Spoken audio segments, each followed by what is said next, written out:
Hi, welcome back guys. This is your sensei, back with another fanfiction. This is the first part of What If Female Naruto Fell in Love with a Prodigy. Now before starting, please give this video a like and subscribe to the channel if you want more videos like this. Now let's get into the fanfic. Team 7 will consist of Namikaze Naruko, Uchiha Sasuk, and Sanguis Kane. Your instructor will be Hokage Kakashi. Kane Sanguis wanted to scream. Why did Kami-sama hate him? What had he done in a past life to deserve such torture? He had the worst score of all the graduates, he knew. He knew he would. If he were being honest with himself, he was surprised he graduated at all. Kane wasn't stupid. He knew in actuality he probably did above average on the exam, however the instructor Uruka Yamino has had it out for him since day one. Kane didn't care, he was used to it. Kane was a plain-looking 12-year-old. Short brown hair, light blue eyes, average height, average looks, average intelligence. Nothing about him stood out. Didn't change the fact that it felt like everyone was out to get him. Now Kane felt he could truly add Kami down to the list of people out to get Kane Sanguis. Why was he stuck on the same team as Naruko and Sasuk? Sasuk was the son of the chief of the Konoha Police Corps and heir apparent. Not to mention he was ranked second best in the class, a title he was loath to admit as he lost out on Rookie of the Year to Naruko. Sasuk had always been a stuck-up jerk in Kane's opinion. Naruko was another story. They were friends, once, until she decided she wanted nothing to do with him anymore. Now she was practically a stranger to Kane. Stuck on the same team as the daughter of the 4th Hokage and Rookie of the Year, as well as the heir to the Konoha Police Corps. Kane looked over at Naruko and saw she had a displeased look on her face as well. He couldn't help but internally cringe over this. It was well known that Naruko and Sasuk were good friends due to a strong rivalry between the two, and it was clear from the beginning that she and Sasuk would be on a team together due to being the top 2 students. That meant her disappointment was clearly over being teamed up with himself. Ouch. As Uruka-sensei continued calling out team names, Kane tuned him out completely. He has always had rotten luck, but this really takes the cake. Suddenly he noticed Naruko stand up from her seat and make her way out of the classroom, ignoring Uruka's protests. As she did so, Sasuk simply raised an eyebrow in her direction before ignoring the situation entirely. Yes, she really does hate me. With nothing better to do, Kane sat in silence, allowing his mind to roam while waiting for this Kakashi person to show up. He waited, and waited, and waited. The sound of a chair screeching startled Kane from his thoughts, and he looked up as Sasuk began making his way towards the back of the class. Towards him. It's been hours and our sensei still isn't here. He might not be coming. Naruko isn't even here, Sasuk drawled as he sat on the opposite side of the desk, sitting backwards on the chair for the row in front of Kane. He hadn't even realized they were the only 2 left in the room, Kane noted. So what do we do then? Leave? Kane asked with visible concern on his face. He didn't want to leave only to have their sensei come to an empty classroom. First impressions could mean a lot in Kane's opinion. Sasuk raised a single eyebrow. No, we don't really have a choice but to sit here and wait, although I don't have a clue where that blonde bimbo went. He shot a sidelong glance at the entrance of the room. Kane kept silent. So, while we sit here bored, we might as well get to know each other. I don't know anything about you dead last, and we're going to be teammates, so we might as well get this out of the way. Kane couldn't help the visible cringe at the term dead last, and he felt a bubble of shame well within him. Okay, well, my name is Kane Sanguis. I'm 12 years old, just graduated the academy, and my favorite color is blue. Kane spoke uncertainly. Sasuk rolled his eyes slowly and deliberately. His irritation at Kane's answer was apparent. What's your fighting technique? Kane blinked. Excuse me. Sasuk glared. What style of taijutsu do you use? Kane blinked again. I only know the academy style. What jutsu do you know? Why did this feel like an interrogation? I know the bunshin, substitution, and transformation. Kane answered with a slight blush coloring his cheeks. For some reason, even though that was all that was required to graduate, he felt embarrassed giving this answer to Sasuk. Any skills, weaponry, first aid, anything at all? Sasuk asked with the same penetrating gaze that continued making Kane feel uncomfortable. No. The frustration was easy enough to read on Sasuk's face. HN, was all he said in response. Kane felt as if he had just taken a really difficult exam and failed miserably. Suddenly the door burst open and in strolled in a blonde with twin pigtails. Sasuk turned around and both he and Kane stared at the 3rd member of their team. She hesitated momentarily when she noticed the 2 of them sitting so close to each other and continued her stride towards her seat. She hadn't even bothered coming over to sit with them. And where have you been, idiot? Sasuk asked as he glared at her back. None of your business, bastard. She hollered back without even turning around. Sasuk continued to glare. Kane felt uncomfortable. Sasuk turned around, his back facing Kane, and silence stretched on throughout the nearly empty classroom. Kami really did have it out for him. Nearly half an hour later, the door opened. The quiet sound was like fireworks to Kane, who had grown used to the uncomfortable silence. A silver-haired Jounin entered the room, his one visible eye gauging the reactions of the 3 would-be genin. His eye crinkled up into what was clearly a smile. Well, let's meet up on the roof, shall we? And then he was gone. Naruko was the first up, a light bounced to her step as she made her way out. Sasuk was much slower and calmer as he began to follow after them. Kane couldn't help but release a loud sigh. He just wanted today to be over and done with. I'm Naruko Namikaze. My dad is the Hokage and I'm Rookie of the Year, she said with a smirk thrown Sasuke's direction. Sasuke's eye twitched ever so slightly. My likes are training, my family, and hearing stories about my mother. My dislikes are people that would threaten those I hold precious, and girls who waste time fawning over duck butt bastards. Especially when said bastard is gross to even look at, she said with a dazzling smile. Sasuke's eye twitched even more. Kane couldn't help but feel solemn. Is that what friendship is like between these two? We used to be friends once too, Naruko. What does Sasuke have that I don't? Why am I not good enough? Why am I never good enough? My hobbies include training and spending time with my precious people. My dream, to become a splendid ninja. Once I've done that and proved to my dad and my mom that I'm worthy, my dad will pass his hat on to me. You're looking at the next Hokage Databeo. She spoke with such confidence, Kane felt inclined to believe her. All right, now you, Sasuke. Kakashi spoke, his eyes never leaving his Ika novel. My name is Sasuke Uchiha. My likes are training, the police corps, and tomatoes. My dislikes are weaklings, those who don't take being a ninja seriously, lawbreakers, and being compared to someone else. Kane couldn't help but flinch when he said weaklings. My dream is to become head of the Konoha Police Corps, among other things. Excellent job, Sasuke-kun. Now you, the silver-haired Jounin said with a pointed look at Kane. My name is Kane Sanguis. My likes are reading, I guess, maybe cleaning.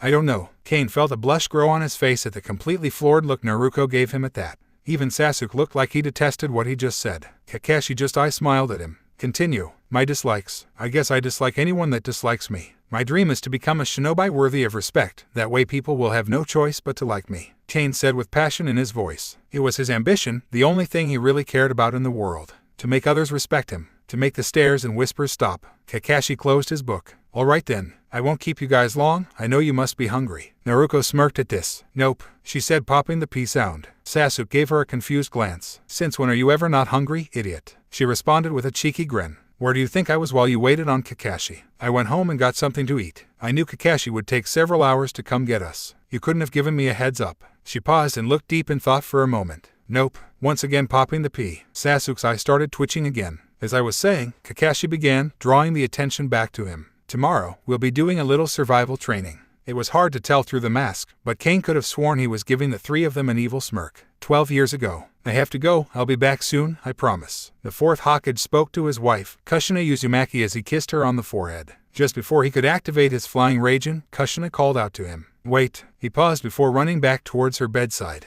Minato, it's a girl. The yondaime was shocked. They had been certain. They had been so certain their child would be a boy that they had already decided on a name, Naruto. Kushina suddenly coughed blood, and the fourth Hokage began to panic. She was dying. He knew, whether he would admit it or not, that his beautiful, gorgeous, wonderful, perfect wife was not going to make it. It's okay, Minato. We can just change the name slightly. We can just call her Naruko. Minato knew, deep down, that he would have fought her tooth and nail over this. It took them forever and loads of arguing to finally decide on the name Naruto, and he knew this would have been no exception. Naruko most certainly would not be the name they settled on. But they didn't have time. They didn't have that luxury. He accepted without hesitation. Yes, our little Naruko-chan. He smiled with tears falling from his eyes. To Minato, it was the most beautiful name he had ever heard of. 1 minute. 1 single minute. That's how much longer Minato Namikaze stayed in that room with his dying wife than he would have had Naruko been born a boy. 1 single minute. Everything changed. The third Hokage was the one to seal the Kyuubi into the small, newly born child. The sealing took place 5 minutes sooner than it should have. 5 less minutes of chaos the Kyuubi could cause. 5 less minutes of people dying.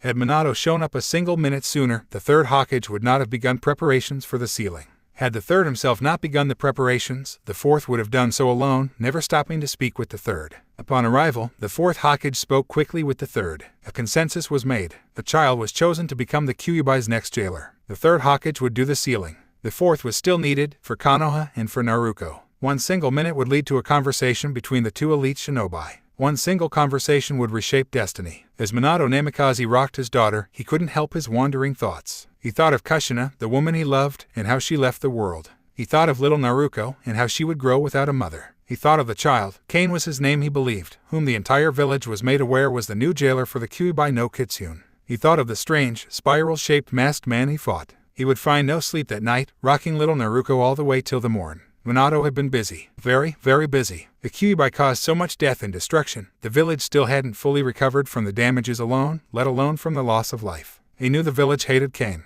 The village despised him, and quickly Kane was becoming a scapegoat for those who mourned their lost loved ones. The fourth didn't want this. He wanted Kane to be hailed a hero, but he knew that this would happen to the child. He knew. That's why he felt bile in his throat. So much had happened in such a short amount of time. Not a minute went by without thoughts of Kushina. The Ambu he sent to gather information about both the attack and the spiral masked shinobi had come back with staggering information. The masked man was an Uchiha, or at least held the Sharingan, but Minato already knew that. He fought him, after all. No, the terrible news came in the form of this. The masked man used his Sharingan to control the Nine Tails. He knew what this information would do. It would lead to distrust among the rest of the village and the Uchiha. This he could not afford to let happen. The Uchiha were the police force. If the villagers lost trust in them, it could spell bad news. So he hid the vital information from the rest of the world. He was reluctant to do this. What if the same masked man went after other Biju? He knew this information should be shared for the safety of others, especially other villages. In the end, he did what a Hokage should, and instead did what was best for Konoha. His wife was gone. His daughter was motherless. A powerful, unknown Uchiha was able to control the Biju and was still out there somewhere. The village was still hurting. The child Kane was becoming a scapegoat and he wasn't even a month old. The other villages were looking to take advantage of Konoha's moment of weakness, and trade and missions were suffering as a result. He missed Kushina. He tries. He really tries. He swears he tries. He keeps everything clean. He takes his shoes off when he enters the house. He uses old rags to dust with. He even takes every piece of trash out to the dump when he's finished with it. Still, his apartment was disgusting. No matter what he did, he had bugs. Some small, some very large. Every day. It was frustrating. Not because he hated it, which he did, but because this apartment was a gift. From the Hokage himself. It's even being paid for. He tries, really he does. He wants to show the Hokage how much he appreciates it. The fourth Hokage is the only person who's ever been there for Kane. He was busy, he was the Hokage, and any free time he had was spent with his daughter Naruko. But every year, October 2nd, without fail, the Yondaime is there with a gift for him. He appreciates it more than words can possibly describe. As he looks on in defeat at several bugs scattering around the room, he makes his way out and towards the training ground. I'm leaving, Jane. I'll be back tonight, he announces to the empty apartment. Kakashi was testing them today. He told them not to eat or they might throw up. Naruko had laughed and said, "No way am I skipping breakfast, Titebeo." Sasuk had merely nodded in agreement, saying breakfast is the most important meal. Shinobi need to keep their strength up. Kane, unlike his two teammates, would be listening to his sensei. Not like he had a choice. He couldn't afford to eat today anyway. Begin. And they scattered. Well, two of them did. Kakashi raised his visible eyebrow at the blonde still standing before him, smiling directly at him with confidence. "Naruko-chan," I said, begin. She snorted, "I know, Kakashi. I was just waiting on the other two to go away so we can have someone-on-one action." "That's Kakashi-sensei to you, Naruko. I am your sensei now." She rolled her eyes. "Whatever you say, Kakashi." He sighed as he put his ika away. "All right then, let's see what you've learned." Naruko smirked wildly at him in response. "Ooh, putting your smut away, Kakashi. Finally taking me seriously, yeah." She was physically bouncing with excitement. "Whatever helps you sleep at night, Naruko-chan." Her smile turned into a glare as she held up 4 fingers in a cross pattern. Where had he gone? He couldn't find Kakashi-sensei anywhere. "Yo," Kane squealed loudly as the Jounin appeared in front of him. "Well, that's an interesting way to greet your sensei." Kane had the decency to blush before getting into the defensive fighting style taught at the academy. Kakashi sighed loudly in response. "You're not going to be nearly as fun as the other two, I see." Kane felt the familiar feeling of shame wash through him in response. He relaxed his posture ever so slightly, and Kakashi struck. Before Kane knew what hit him, he was on his back. When he attempted to get up, he suddenly found himself sinking into the ground. He screamed in shock as he realized he was buried up to his shoulders in the earth. "Ah, my cute little genin. Never relax in the face of an enemy ninja." Kane wasn't even sure what just happened. He also wasn't sure why he suddenly felt heat on the right side of his face. Kakashi quickly jumped backwards as a fireball flew past him. While his feet were in the air from the leap, he quickly brought up his arms to block a flying kick sent towards his face by a blonde-haired ninja. "Sasuk, do it!" she yelled out as ninja wire started flying from behind Kakashi in an attempt to surround him. Kakashi quickly shunshined away. "Damn, we almost had him," Naruko yelled in frustration. She glanced over at Kane and her eyes showed surprise as she took him in. Kane couldn't keep the blush of embarrassment and shame off his face if he tried. "Come on, we need to get those bells," Sasuk said as he appeared from, in Kane's mind, seemingly nowhere. Naruko hesitated for a moment as she looked at Kane, before responding, "Yeah, let's do it, Titebeo." And then they were gone. They just left me here. Only 2 of us can pass this test. So they teamed up. I'm being left behind. Kane felt devastated. So much so, that he didn't even bother trying to get out of his predicament. He just sat there. Kane glanced up as a shadow fell over his head. Kakashi-sensei stood in front of him. Kakashi let out a long, disappointed sigh as he grabbed Kane's shoulder and instantly freed him. "Come on, your teammates are waiting," he said as he began walking away. Kane followed behind, slowly and dejectedly. "I can't believe I'm even saying this. Never in a million years did I think these words would come out of my mouth today. But here it is," Kakashi said, staring at the 3 students with sheer disappointment radiating from his eye. The three of you fail. All three students winced in response. Sasuk, you were so focused on getting the bells from me that you didn't even consider helping Kane when he was in desperate need of assistance. You looked at your teammate, your comrade, as nothing more than baggage. That is not the way of a Konoha shinobi. Sasuk said nothing, merely keeping his head down and glare pointed towards the earth. Kane, you showed zero potential at all out there today. None whatsoever. But I can accept that. You were dead last for a reason, I guess. Kane felt embarrassment and something else at his words. Anger. He wasn't a dead last, damn it. He did just fine on the exam. It was only because Iruka graded him more harshly than anyone else. He would not call Iruka sensei. He was no sensei to Kane. It wasn't fair. And the worst part is, Kakashi continued, you didn't even try to escape your situation. When you saw Naruko and Sasuk leave, you gave up. Konoha ninja do not quit. He glared at Kane harshly at this. Kane couldn't help but wince. Kakashi, why am I tied up on this post then? You just said yourself Kane didn't even do anything. Naruko whined from her spot tied to the post. She knew one of them would be tied up, it was tradition after all, but never did she think it would be her. You, Naruko, I am the most disappointed in. Kakashi said sternly. Naruko froze up at hearing this. What? Why? That doesn't make any sense, Kakashi. Naruko did the best of the three of us. You're being harder on her because you're biased. Sasuk grunted out. No, Sasuk, I'm not, because unlike the two of you, Naruko here came into this exam knowing what the test would be. Every detail of it. He said as he kept his lone eye on Naruko's form, disappointment dripping from his voice. What? Sasuk responded with wide eyes in shock. Yes, Naruko here was aware of every detail of the bell test and what it would entail. She was simply told not to inform either of you on the true meaning behind the test. That is why I'm most disappointed in you, Naruko. You knew what this test was all about, and yet you still failed to deliver. Naruko kept her head down and her bangs shielding her eyes as she trembled.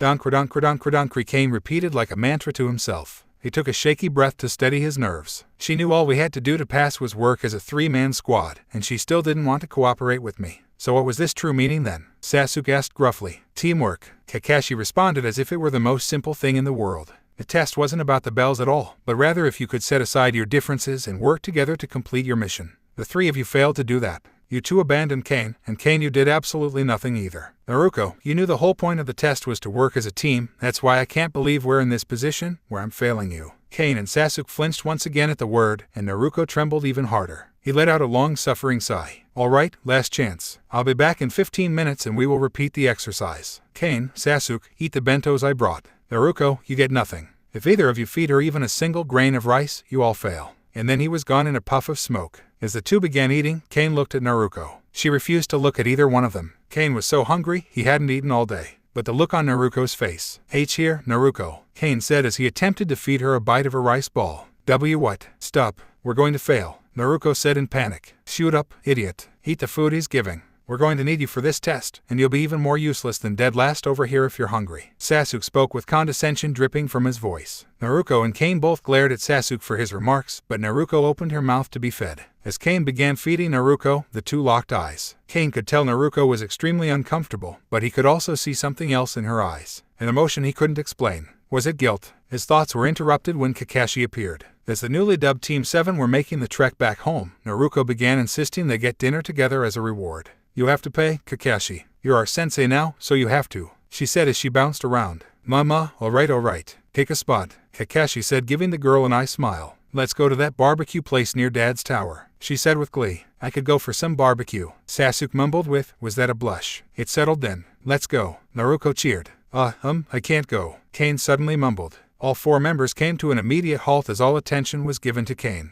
Sorry, but I need to get home, Kane continued to mumble. Kane, you have to come. You're part of Team 7 too, Naruko said aghast. Sorry, but I can't, Kane insisted. I want to, but I really need to get home. But why? Naruko whined. Hush now, Naruko. If Kane can't come, then he can't come, don't pressure him, Kakashi said as he ruffled her hair. She swatted his hand away as she glared up at him. Yeah, thanks sensei. Guess sorry again, but I gotta go. I'll see you guys tomorrow. Kane spoke quickly as he turned and ran off. Hemiso, please, Kane nearly whispered to the shop owner named Chuchai. The man merely nodded and walked off. He knew the man didn't like him. He could tell from the looks he gave Kane. But he let him eat, so long as he paid. He didn't kick him out, unless his daughter was working with him, in which case if he saw Kane he wouldn't hesitate to scream and holler and boot him away from his stand. But he let him eat, sometimes. It was more than he usually got. He couldn't help but feel slightly guilty, but quickly shook it off. He didn't have enough money to eat at the beginning of the day, but now he had a little bit of spending money. A stranger was kind enough to donate to him without even knowing he did so. He didn't like stealing, but it kept him fed. Kane had to look out for himself. No one else would. 6 years ago, Hey, Kane jumped, startled as a loud voice came from directly behind him. He turned around from his position on a swing to see a little blonde girl with twin pigtails looking down on him. You hi, 6-year-old Kane said with a tremble.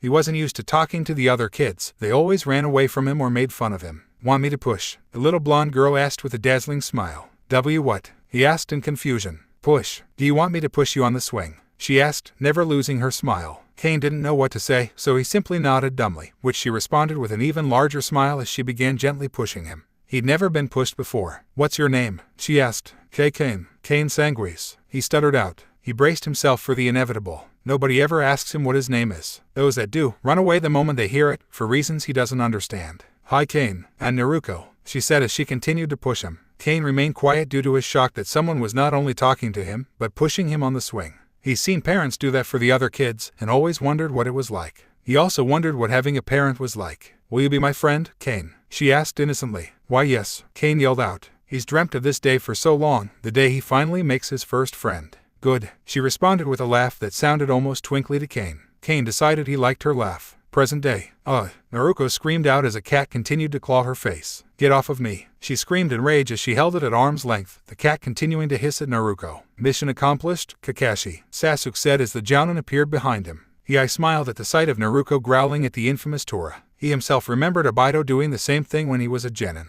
He shook himself from these thoughts lest they lead him down a darker path. Well done, Team 7. Let's return to headquarters. When Naruko began whispering evil plans to the cat Tora, Kane couldn't help but laugh, which drew a smile out of Naruko. Need some help? Kane heard the question from behind him. He turned to find Sasuk already started on part of his portion of weed pulling. Team 7 was on another D-rank mission. Oh, thanks, Sasuk, Kane said in surprise and appreciation. Sasuk only grunted in reply. Kane turned back to his work only to see Naruko also helping him on his portion, as she, like Sasuk, finished her portion already. She gave him a large smile and without a word continued pulling weeds. As Kane glanced back at Sasuk and back again to Naruko, he felt a warm, bubbly feeling in his chest. As Kane began circling Sasuk, the blue-haired boy simply smirked at Kane and remained standing in an upright, relaxed posture, hands inside his pockets. Kane couldn't help the irritation he felt at how Sasuk clearly viewed him. He charged. Sasuk stepped to the side. He tripped. Naruko couldn't help it. She burst out laughing. Kakashi smiled. Sasuk smirked down at him. How's the dirt taste, dead last? Kane growled, but as he began attempting to stand up, a hand stuck itself in its face. He glanced up to see Sasuk offering his arm, smirk still in place. Kane took it, his glare being replaced by a small smile. Let's get something to eat. Naruko cheered after another day filled with D-rank missions. Kane couldn't help the dread that filled his chest at the prospect. Sure, Sasuk said simply. Kakashi merely smiled as he continued reading his novel. Kane wasn't sure what to do. He had money. The person he stole from last night was carrying more than what was safe, likely coming back from the bar as he reeked of alcohol. Despite this, he knew he wasn't welcome in most restaurants. Hello, Kane. Kane blinked as a hand was waving in front of his face, Naruko's hand. Sorry, what? He said dumbly. I said, where do you want to eat? You have to come today. I'll let you pick the place though, since I'm just amazingly nice like that. She gave a self-satisfied smirk as she fist-pumped. Sasuk rolled his eyes as Kakashi once again gave his patented eye smile. Kane thought for a moment. Today was Thursday. Ikaraku Ramen's owner's daughter didn't work on Thursdays. How about Ikaraku Ramen? He suggested uncertainly. Naruko's eyes seemed to literally sparkle at his suggestion. Okay, awesome. Let's get going then. I've never been, so it should be fun, she said with a pleased smile on her face. She's never been. Then why was she so pleased? Was it because he agreed to go this time? The thought filled him with a strange warmth. This place is pretty good, Kane. Naruko spoke while slurping down ramen. It's decent, Sasuk drawled. Shoot up bastard, you know you like it. Naruko responded without slowing down in the slightest. He simply glared back at her. Wait, Kakashi finished his bowl already. Kane never even saw him take off his mask. As he continued to eat, the ramen shop owner brought over an extra bowl of miso ramen, placing it in front of Kane. I didn't order this, mister, Kane said with concern. He couldn't afford 2 bowls. It's on the house. The old man responded gruffly as he walked to the back of the shop, out of sight. Kane's mouth dropped open in shock. This had never happened before. Never. As he glanced at the 3 others he brought with him, he couldn't help the small smile that grew across his visage. This had never happened before, either. For once, Kane didn't feel quite so lonely. Midori Uchiha. Twin sets of eyes stared at him, one pair in shock and the other in confusion. Who? Naruko asked. Midori Uchiha. That's the name you're looking for. Kane nodded sagely. And how, per se, do you know that, dead last? Sasuk asked with narrowed eyes. I read a lot, Kane said sheepishly as he rubbed the back of his head and offered an awkward smile. Look at that, duck butt. Kane knows more about your clan than you do. Naruko cackled out loud. Sasuk glared at the blonde. Kane felt slightly embarrassed, however he soon realized something important. Naruko was looking at him with awe, and in Sasuk's eyes Kane could see grudging respect. Awe and respect. For him, Kane, for once he didn't feel quite so useless. 5 years ago, just ask sensei, a little blonde girl said. I can't, Naruko-chan. 7-year-old Kane responded, downtrodden. Why not? She responded, clearly frustrated. I just can't, okay. Please stop asking, Kane said, also frustrated. Well, you have to learn somehow. Why don't you just go to the library then? You could have the library lady teach you. She said it as if she just said something genius. Maybe she had. And stay out, you little monster. Kane rubbed his backside as he glared up at the now closed library door with one eye. So much for that. He needed to focus on getting money for dinner tonight anyway. He paused as a thought occurred to him. If he was willing to take what he wanted from someone to get food, why couldn't the same concept apply to books? He smiled a gleeful smile. Breaking into the library was so easy. The windows weren't even locked. The library was big, very, very big, but he eventually figured out the order to the madness. It wouldn't be long until, this is what he needed. As he began reading the book he just picked up titled, Chakra, the Basics, he quickly found in this spot a sanctuary. Kane was excited. So excited. The Hokage called him to his office. Some Chunin let him know and then proceeded to sneer at him, of course. He hadn't seen the Hokage since his birthday, and that was a long time ago. He was excited. The Hokage was the only person in the entire village that seemed to care about him, if only a little. Except Naruko-chan, of course. A fond smile crept on Kane's face as he entered the Hokage's office on autopilot. He jumped, startled when he realized he was standing in front of the Hokage's desk, and said Hokage was giving him an amused grin. Hey there, Kane. Hi, Mr. Hokage. The fourth gave Kane a fond smile. I have something for you. Really? A gift? For me? What is it? He spoke with such enthusiasm. The fourth Hokage gave him an apartment for his 6th birthday a year and a half ago. He really loved that he had his own place. He hated the orphanage, and never looked back when they kicked him out when he was 5 and a half. The fourth Hokage was one of the only 2 people in the village Kane cared for. Here, open it. He gave Kane a small wrapped box which Kane quickly tore into. Inside lay matches. The small child asked in confusion. Yes, Kane, matches, 1,200 to be exact, for your little nightly escapades to the library. He whispered conspiratorially. Kane blushed in embarrassment of getting caught, but then smiled widely when he realized that this gift clearly meant the Hokage didn't plan to stop him. Thanks, Mr. Hokage, Kane said, clutching the box to his chest. The fourth chuckled fondly. Present. Kane had improved tremendously. It wasn't enough. This became abundantly clear as he, once again, found himself eating dirt. Naruko was the one to show him to his meal this time around. Sasuk had done so earlier. He had gotten better, much better, but he still lacked something important. Character. He only used the academy-style taijutsu. He had nothing to call his own. Sasuk had his Sharingan, his fire jutsu, and his clan's taijutsu style. Naruko had her shadow clones, her Rasengan, and her wind-style jutsu. Kane had nothing. He needed to change that. He couldn't believe his luck. When he went for his usual round tonight of pickpocketing one person in the streets, this time he accidentally did something risky. He stole from a Chunin. Obviously not a very good one, as the guy didn't even realize Kane stole from him. Kane couldn't believe his luck. Not only did he get away with something risky, but the guy was carrying something he'd wanted to get his hands on for a long, long time. Chakra paper. As he settled into his usual seat in the library, Kane let out a loud, content sigh. He wasn't worried about bothering anyone else. It was 3 in the morning, after all. He wanted to get a hold of this paper for so long.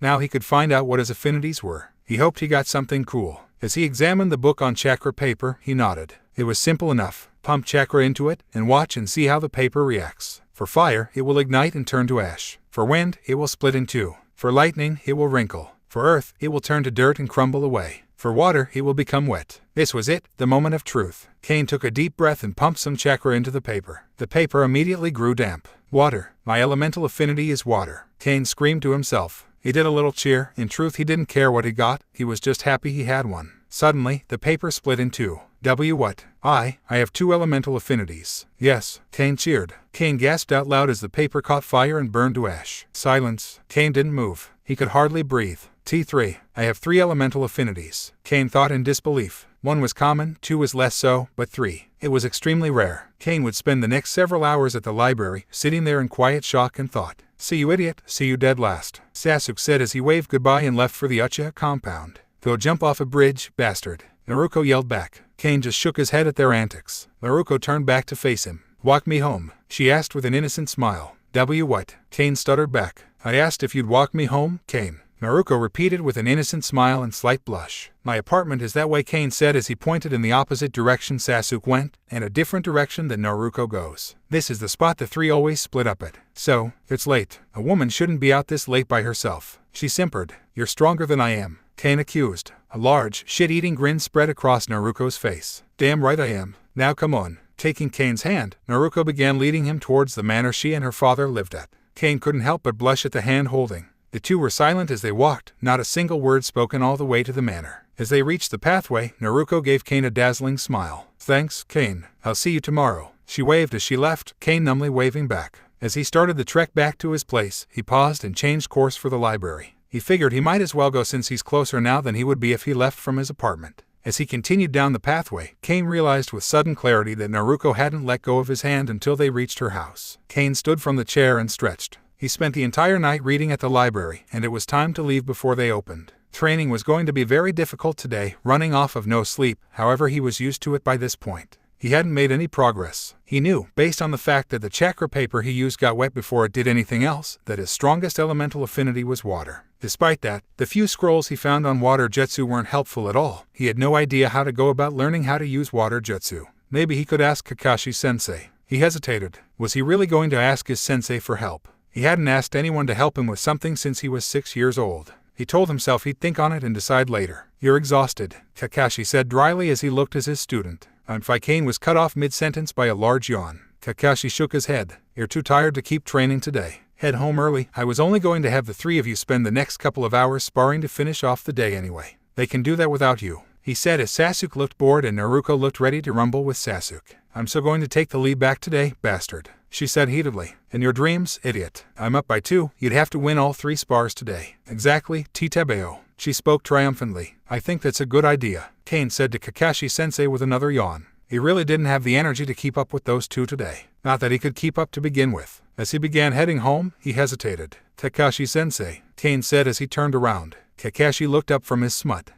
Kane hesitated for several moments. It's nothing, never mind. I'll see you guys tomorrow. It's just so frustrating. I don't know what to do, Jane. Kane sighed out loud. Maybe I should just give up. Maybe elemental jutsu just isn't for me. What do you think, Jane? Silence was his answer. Kane sighed again before rolling over on his mattress. G-night, Jane, Kane said with a sad smile thrown towards the only painting in his apartment. What do you mean? I won't be exercising and training with Naruko and Sasuk today, Kane asked in surprise. Exactly what I said. I have something else in mind for you today. Come. Kakashi began walking towards the edge of the training grounds, never taking his eye off his book. Kane followed with trepidation. He could see Sasuk and Naruko going through the usual exercises on the other side of the field. Kakashi came to a halt in front of a lone tree. Kane looked up at him in confusion. Climb this. Kane was beyond confused at this point. Sensei, he asked as a way of inquiring for more information. I want you to climb this tree. All right, Kane said slowly as he began walking towards the tree. The moment he grabbed the lowest limb, Kakashi coughed as a way of getting his attention. Without using your hands, still never taking his eye off his book. Today he would do it. He may have failed to reach the top of the tree yesterday, but today he would totally do it. He glared up at the tree, at the markings reaching barely a quarter of the length of the tree. Kane, it's time to go. He heard Naruko call out to him from the bottom of the tree. He looked down to see Sasuk and Kakashi-sensei standing behind her, one looking bored and the other reading a novel. I'm going to stay and keep training, Kane called back. He was so close. He would lose his footing near the top of the tree every time. He needed to get this mastered. Then he'd finally be better than Naruko and Sasuk at something. Okay, good luck, Kane, Naruko called back as the three of them turned and made their way out of the training grounds. He could do this. He would do this. By the end of the night, he swore he would master the tree climbing exercise. Kane walked to the training ground sporting a huge grin on his face. Naruko and Sasuk were already there, and both took note of his good mood. What are you so happy about, dead last? Sasuk asked in interest. I'll bet I know. You mastered the tree climbing exercise, didn't you, Kane? Naruko asked with a huge grin spreading across her face as well. Yup, sure did, Kane answered back. He just couldn't stop smiling. He finally had something over Naruko and Sasuk. Maybe, when it was their turn, they'd ask him for advice. His grin grew ever wider as the three of them continued the long wait for Kakashi. Oh, you completed the exercise, did you? Good job, Kane. I'm proud of you, Kakashi said with his trademark eye smile. Kane felt a swell of pride flow through him. So who's going next? Naruko or Sasuk? Kane asked, wondering which of the two would be his sparring partner for the next few days as the other one did the exercise. Oh no, neither of them will be doing the tree climbing exercise. Both of them mastered that a long time ago, Kakashi replied. It was like a bucket of cold water had just been dumped on top of him. Naruko and Sasuk both already knew how to do the exercise. Of course they did. Of course they did. Why had he been so stupid? Of course they mastered that already. As if he would ever catch up to them. Come on, it's back to the regular routine with your teammates now, Kakashi said as he walked off. His good mood was completely ruined. He didn't really understand why, but the library had a restricted section that you had to have clearance for. Well, at least you were supposed to have clearance, but there wasn't an Uchiha Corps police ninja standing guard to check you when the library itself was closed. Kane had frequently visited the restricted section since being a child. Let's see. No. Come on. Here we go. Kane thought with glee as he grabbed a book titled A Ranked Water Ninjutsu. He wasn't sure how much help this would be. He couldn't even do basic water jutsu, but it was still worth a shot. As he was about to wander off to read through the novel, he paused as he took in the title of the book next to it. A History of Jinchuriki, 6th edition. What's a jinchuriki? Kane asked himself. Sabaku no Gara. Man, he sounds like an important guy. He should be around my age, too. Youngest son of the current Kazekage and Jinchuriki of the Shukaku. The guy just oozes importance. He's probably stuck up, like Sasuk. Kane couldn't help but think to himself. So what's the strongest demon then? As he skipped ahead to the section labeled Kyuubi no Kitsune. The nine-tailed fox, currently residing in a host in the Leaf Village. What? The Kyuubi is still here. I thought the 4th Hokage killed it. Current host is. He dropped the book onto the table in shock. He couldn't have read that right. He reread the line once, twice, thrice, and everything clicked into place for Kane. Why he was hated. Why the villagers despised him. Why the other children were told to stay away from him. Why he was bullied. Why he struggled to even eat on a daily basis. He was the Nine-Tails Jinchuriki. It wasn't clean enough. He needed to make sure it was spotless. He couldn't though, it was impossible. No matter how hard he scrubbed, the sink was permanently stained.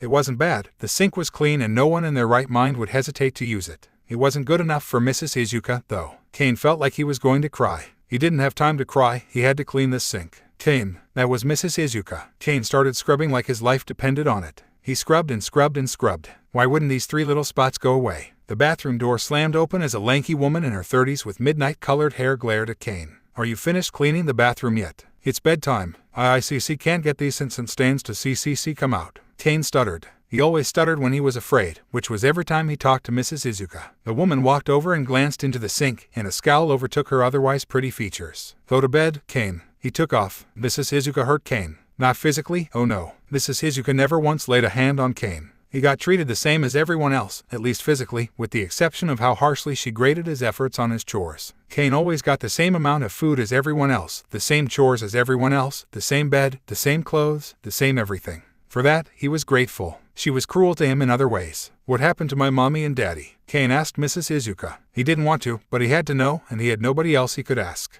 Your parents. They died in the attack by the Kyuubi nearly 5 years ago, just like so many others did. At least, that's what the Jounin that left you here told me. Kane started crying. Oh, hush up, child. There's no reason to cry over that. Really? Your parents, if they had lived, would have thrown you in here regardless. What? Why? Why? Because they wouldn't have wanted you, that's why. You're nothing more than a little monster. Now stop bothering me and go play. Kane rushed away, tears and sobs echoing in his wake. Kane stared impassively at the couple standing at the doorway. Most of the other kids were crowding around them, with the exception of a few. They were adopters, here to choose a child to bring home with them. He wondered when they would notice him. He watched as they interacted with several different kids. They seemed like nice people. The man was clearly a ninja, but little Kane couldn't tell how important he was. He didn't yet understand how to tell a genin from a jounin. Except Anbu, they were easy. The woman seemed very nice. She was giving every kid she spoke to a gentle smile. She would make a good mother, Kane thought. At least, he thought. He wasn't really sure what mothers did, but he assumed they had to be very nice. And warm. Mothers were warm and gave warm hugs, Kane was sure of it. He knew the moment they made their choice. The small girl, Kyla, the smallest of the litter. The mother's eyes, Kane could tell she immediately made her decision. He watched the 3 interact for some time, before the woman picked Kyla up and they asked if she would like to go home with them.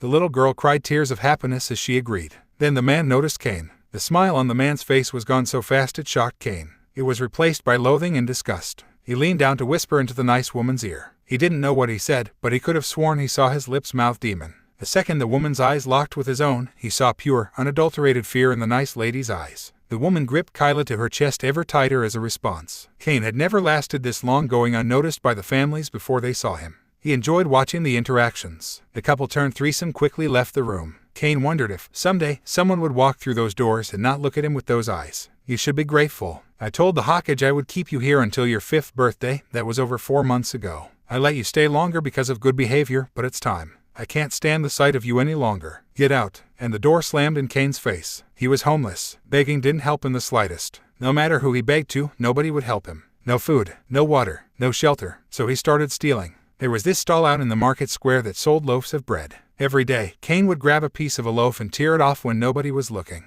He would break it apart into 2 pieces, one for lunch and one for dinner. He never took more than that though, he felt guilty enough as it was. Stealing was wrong. It was one of the few things Mrs. Izuka taught him. Thankfully, she also taught him how to read and write. "Hey, you little brat," someone screamed towards him. The stall owner he steals from. Oops, he got sidetracked, and now he'd been noticed. He already had the ripped-off piece of bread in his hands. "So it was you who's been stealing from my stall. You little monster. Couldn't even have the decency to take the whole loaf. Huh. Ripped off a piece so I have to throw the rest away every day. Letting me know you stole from me and got away with it. Mocking me. Well, no more." Kane felt terrible. He thought by stealing just a little bit, it would be okay. But he only made things worse. Mrs. Izuka was right. There is no such thing as a small rule breaking. If you broke a rule, even a little bit, you were a rule breaker. The stall owner was right. Kane never managed to steal from him again. He never even tried. Trash cans. He may have lost his stealing spot, but he gained trash cans. The stall owner gave him the idea when he mentioned throwing the bread away every day. So Kane became a dumpster diver. He missed the fresh bread.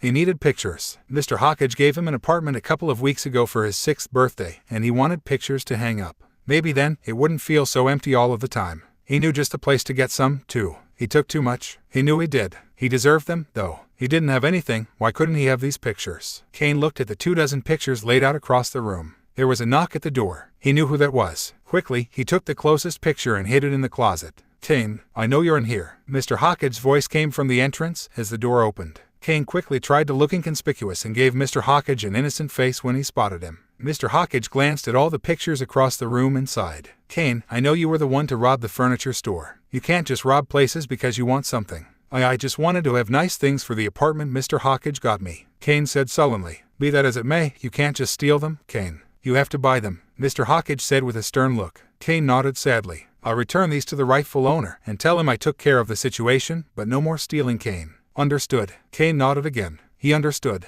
No more stealing lots of things at a time, only a little bit at a time, that way he wasn't caught. Mr. Hokage left not long after with the portraits. He hadn't seen the one Kane hid in the closet, though. As Kane grabbed the last remaining portrait, he looked at it carefully. It was a self-portrait of some woman Kane did not know, smiling kindly. She had the same look that many of the women that came to the orphanage to adopt had. "I think I'll call you Jane." Kane raised his hand. He was ignored. He kept his hand raised. For the entire period. Finally, Haruka-sensei glared at Kane. "Yes, Kane," he asked with frustration and annoyance. "What's a chakra? If you don't know, maybe this isn't the place for you." Kane never asked a question again. There she was, his only friend in the whole wide world. Naruko Namikaze. He found out her dad was Mr. Hokage yesterday. What are the odds? His only friend was the daughter of the only person to ever show him any kind of affection. He began approaching Naruko, who was surrounded by a group of other kids. They appeared to be kicking a ball around and having a lot of fun too. Naruko was laughing away. He really liked her laugh. The entire group stopped when they noticed him. Naruko looked suddenly uncomfortable. "Hi, Naruko-chan. Can I play with you guys?" Kane asked warily. Maybe these other kids could become his friends, too.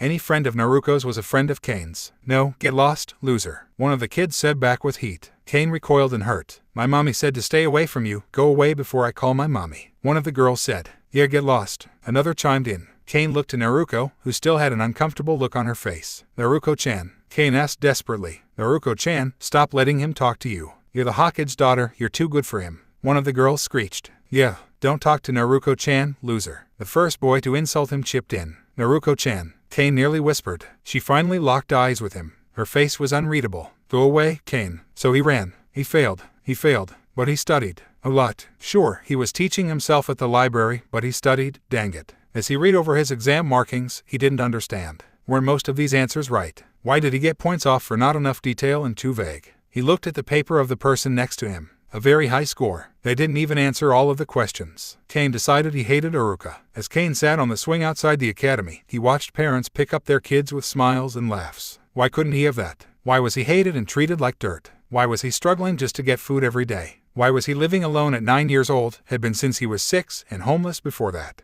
Why was he always so alone? Kane started crying and took off running towards his apartment. Once he got there, he told all his woes to the only picture in his apartment. He cried and sobbed and begged towards the picture, towards Jane. Jane only responded with silence. Kane, no response, a sigh. Suddenly, Kane's vision was filled with the face of his sensei. "Mind telling me why you're on the floor, Kane?" No response, another sigh. Alright, Kane, I'll leave you be, but you haven't come to training for 2 days. Yesterday was our day for D-ranked missions, and you weren't there for that, either. Had it been 3 days, Kane couldn't really remember, or bring himself to care. I'll leave, but I expect you to be there for training tomorrow, Kane. You can't keep skipping out on this. When was the last time he ate? He wasn't sure. He wasn't hungry. As Kakashi began making his way towards the exit, he hesitated upon reaching the door. And Kane, if you need someone to talk to, I'm willing to lend an ear. I'm sure Naruko and Sasuk would, too. No response. A final sigh. The sound of a door clicking open and then closing shut. Kane glanced over at Jane and once again allowed the tears to flow. As he approached the bridge Team 7 met at every morning, his teammates were shocked to see him. Or was it at his appearance? He must have looked like a train wreck. Naruko approached him cautiously. Kane, are you okay? She asked gently, like someone would a frightened animal or child.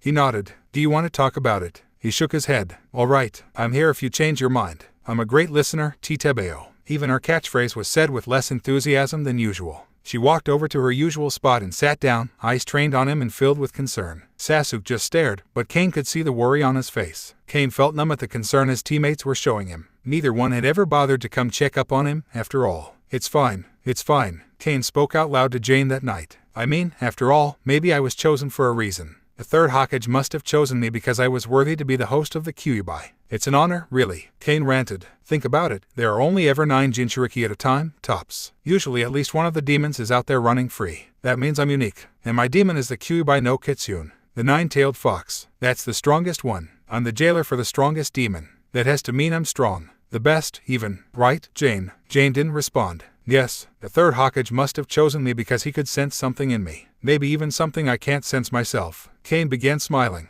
And maybe this is why I was placed on a team with Naruko and Sasuk. This is why I graduated the academy at all. Mr. Hokage must have wanted me to be on this team. Think about it, I'm a perfect fit. The daughter of the Hokage, the son of the police chief, and the jinchuriki of the strongest demon in the world. I actually fit in on this team. I'm special, just like them. And for the first time, Kane felt like he was worthy of being on Team 7. Kane was in much higher spirits the next day, and everyone could tell. Naruko's energy skyrocketed as a result, and even Sasuk seemed pleased at the energy the entire team was radiating in response to Kane's good mood. Well, I'm glad to see you're feeling better, Kane, Kakashi said with an eye smile. Yes, Kakashi-sensei, Kane said back with determination and happiness. In the future though, try not to skip out on training and missions, Kane. You're a part of Team 7, you need to be here too. Kane blushed slightly in embarrassment. Yes, Kakashi-sensei. Kane's entire being filled with warmth. Yes, he was a part of Team 7. He was a member of Team 7. Good. Since you're all in such a good mood, how about I make your spirits raise even higher? All attention was on Kakashi as he said this. Today is our mission day, and I believe you guys are ready for your first C rank. Naruko exploded. Yes.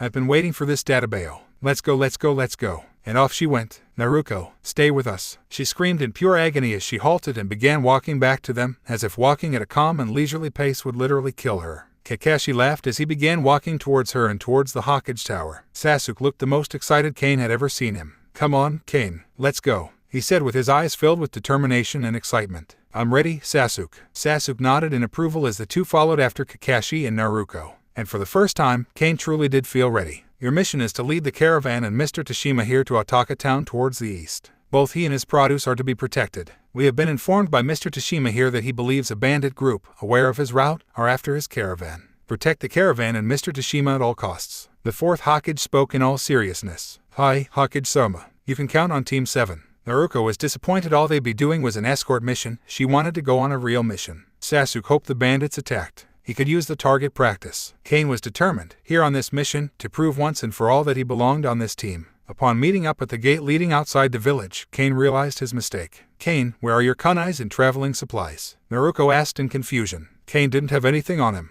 Nothing. He looked like he was just out for a stroll. I forgot them back at my apartment. I guess I was just so excited, Kane said with a blush. In reality, he hadn't forgotten them. He had never thought to bring them in the first place. He didn't even own them, after all. Kakashi gave him a knowing look. Their first C rank hadn't even begun, and Kane was already messing up. He could feel himself deflating. His enthusiasm was dropping, and fast. Well, run back and grab them then, Naruko demanded. His enthusiasm was dropping very fast. Now, it's all right. I had a feeling something like this might happen, so I brought extra supplies and food along with me, Kakashi said, holding up a kunai pouch with an eye smile. Kane could have hugged the man. He knew Kakashi was fully aware of his situation, and he brought the extra supplies for Kane. The thought filled him with warmth. Was this really what being on a team was like? It felt like he was a part of something. like he wasn't just Kane, but rather he was a member of the team. As he accepted the supplies from Kakashi, his determination jumped higher than ever before. He would prove himself on this mission. Kane decided he had to, he really had to. Because Kane decided he really wanted to be a part of this team. I still can't believe you were the first one at the gate, Kakashi. Naruko chirped happily as Team 7 and their escort traveled along the road. I would never be late for a mission, Naruko-chan, Kakashi said with an eye smile as he continued reading his novel. Also, are you ever going to call me Kakashi-sensei? PFFD, not on your life, Kakashi. Kakashi cried, anime tears of sorrow. At least one of my precious students calls me sensei. What would I do without you, Kane? Kakashi moaned. Kane felt a flush of pleasure at the term precious and a smile crept on his face. Sasuk was ignoring the entire situation. He was focused on the sides of the road, watching for any would-be attackers. They were warned bandits knew Mr. Tashima's route, after all. Mr. Tashima was a quiet man. Hadn't spoken much since they left the village. Kane shook his head. He was getting distracted far too easily. He needed to be ready. He was going to prove himself. Kakashi yelled in pain as a sword was ripped through his chest from behind. Sasuk was the first to react. He took off towards the nearest bandit from the group of 20 or so bandits charging them from the forest on the side of the road. Naruko was behind him in less than a second. Kane did as practiced. He ran in front of Mr. Tashima and pulled out a kunai for self-defense. Please keep your head down, Mr. Tashima. The man looked terrified as he trembled behind the 12-year-old boy. Naruko and Sasuk were doing a good job on their own. None of the bandits even came after him or Mr. Tashima, too focused on the children steadily kicking their asses. Until one of them decided he'd go for Kane. Adrenaline pumped through Kane's body, giving him a high like nothing he'd ever experienced before. As the man charged, Kane brought his kunai up. He was ready. He was going to prove himself right here. He was. Time seemed to slow for Kane. A powerful, wrenching stench filled Kane's entire being. He froze as his eyes glanced behind the charging man and saw where the stench was coming from. Sasuk dodged a strike from a man with a katana, and the man sliced off his ally's arm instead. Kane couldn't even hear the man's screams of pain. He couldn't hear anything. All he could do was watch as the blood pumped out of the man's wound in spades. All he could do was see the blood pooled at the man's feet. He couldn't move. Why couldn't he move? His entire being felt tight, like he was a coil being twisted the wrong direction. Everything about him felt numb. He couldn't move. He told his arms to move, to prepare for the charging bandit. He told his legs to move, to get ready for a feint. He told his eyes to move, to stop looking at the blood and watch out because at the bandit weighs almost 30. Kane. He heard that one. Who was that? Naruko. He tore his eyes away from the blood and saw it was too late. The bandit's sword was already heading straight for him, and he had no time to react to it. He was going to die. And then, the bandit was thrown away as Kakashi, perfectly fine and not a scratch on him, intervened. Kane managed to get a grip on reality after that. As he finally came to his senses, he realized Kakashi had been speaking to them for quite some time. Everyone, even Mr. Tashima, kept glancing at Kane as he continued his monologue about how he pretended to be hurt to give the students some real-life battle experience. It was good for them to get this experience. They need to be ready for a battle where I'm not there to protect them in the future. That way things don't happen like Kane freezing up. Sasuk scowled at him at this, and even Naruko looked at him in pity and disappointment. He had frozen up. Yeah, he guessed he had. Not because he was scared. He didn't know why he froze up. As Kakashi finished speaking and the 5 of them began traveling once more, Sasuk glanced over at Kane. Calm down yet, dead last. Don't worry, we'll protect you the same as Mr. Tashima. Scaredy cat. Shoot up, bastard. Naruko glared at him. His first fight had been a complete disaster. So much for proving himself. The rest of the mission was uneventful. They took Mr. Tashima to Ataka town, spent the night at an inn and walked back to the Leaf Village. Mission successful. Kane hadn't spoken a word since the bandit attack, not even to Naruko when she tried to get him to open up about why he froze up. The truth was he didn't know. He wasn't scared, not until the bandit nearly chopped his head off at least. He just froze. When he saw the blood from the bandit's detached appendage, he just lost focus. He couldn't move his body. All he could do was stare at the blood on the ground, and he didn't know why it affected him so much. It was frustrating. Kane hadn't stopped thinking about it. The mission was 3 days ago. Back to training and D ranks for Team 7 in the meantime, and Kane hadn't once stopped thinking about how he froze up. He also knew he blew it. His one chance to prove to everyone, especially himself, that he was worthy to stand beside the giants that were Naruko and Sasuk, and he mucked it up. And he couldn't even figure out why. Kane was uncomfortable. He was always so uncomfortable while he, Naruko, and Sasuk waited on Kakashi-sensei to arrive. Ever since the completion of their first C-ranked mission nearly a week ago, Kane was uncomfortable and he didn't know why. He felt heavy, like someone placed a backpack full of rocks across his shoulders, only the weight was distributed evenly across his entire body. The strangest thing was it wasn't because of Naruko or Sasuk, it was only while they waited on the bridge. As soon as Kakashi arrived and they made their way into the training grounds, the weight just disappeared.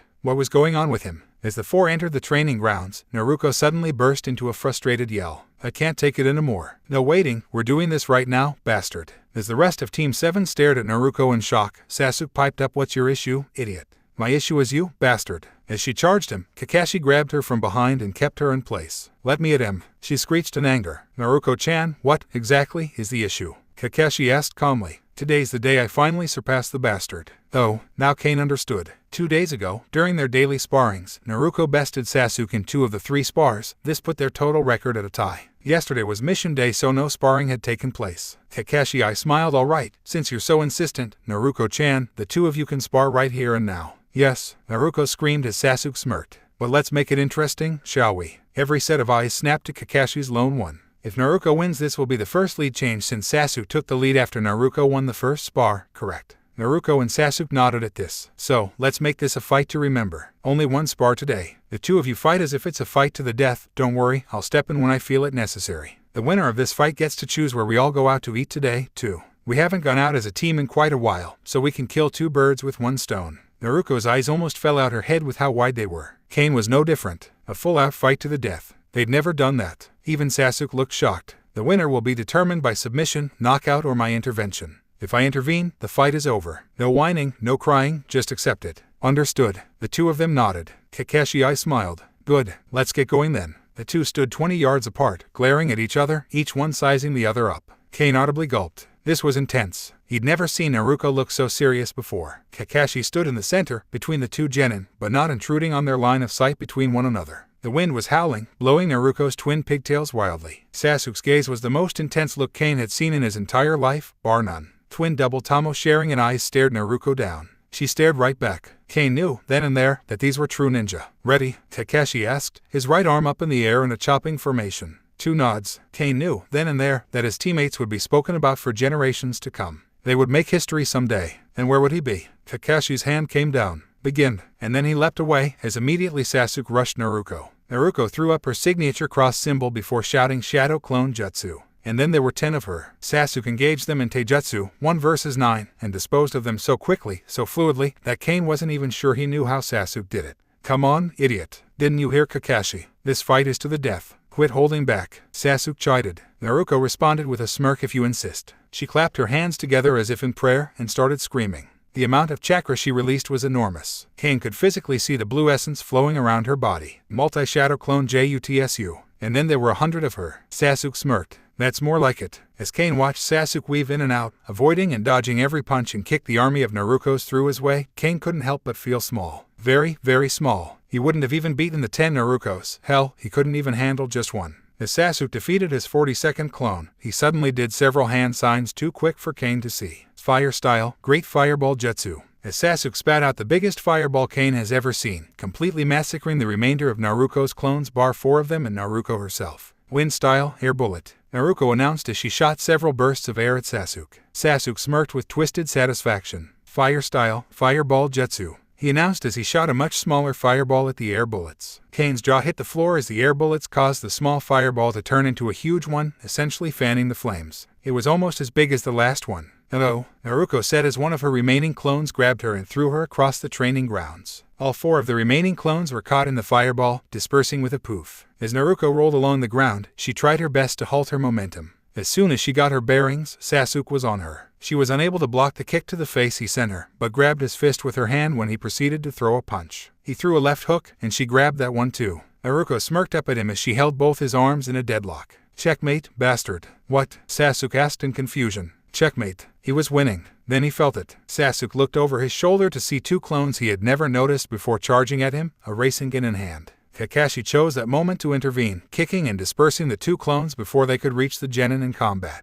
Well, I'd say that's game, Kakashi said with an eye smile. Sasuk whirled around to face Naruko as she let go of his hands with a joyful laugh. When did you? When I did the multi-shadow clone jutsu. I had 2 of them hide in the forest nearby and wait. She spoke with pride. The winner is Naruko, Kakashi said with an eye smile. Kane had the depressing thought that he would never catch up to them. Naruko was pleased, very pleased. She had finally taken the lead from the bastard and now she got to choose where the team went out for dinner. Kane was not pleased. He had a little bit of spending money. That C-ranked pay came in recently, and it paid surprisingly well. Despite this, he knew wherever they went he was not going to be allowed in. They left earlier than usual. Kakashi ended training just in time for lunch today, since Naruko and Sasuk had their big spar. As the four of them walked throughout the village, Kane couldn't help but notice the looks being thrown Sasuk's way, but in particular the looks being thrown Naruko's way. They were the complete opposite of the ones he was getting. Look, it's Lord Hokage's daughter. She'll be Hokage someday, for sure. I heard she won Rookie of the Year and got paired up with Sasuk Uchiha to boot. Gross, look at the little demon following them.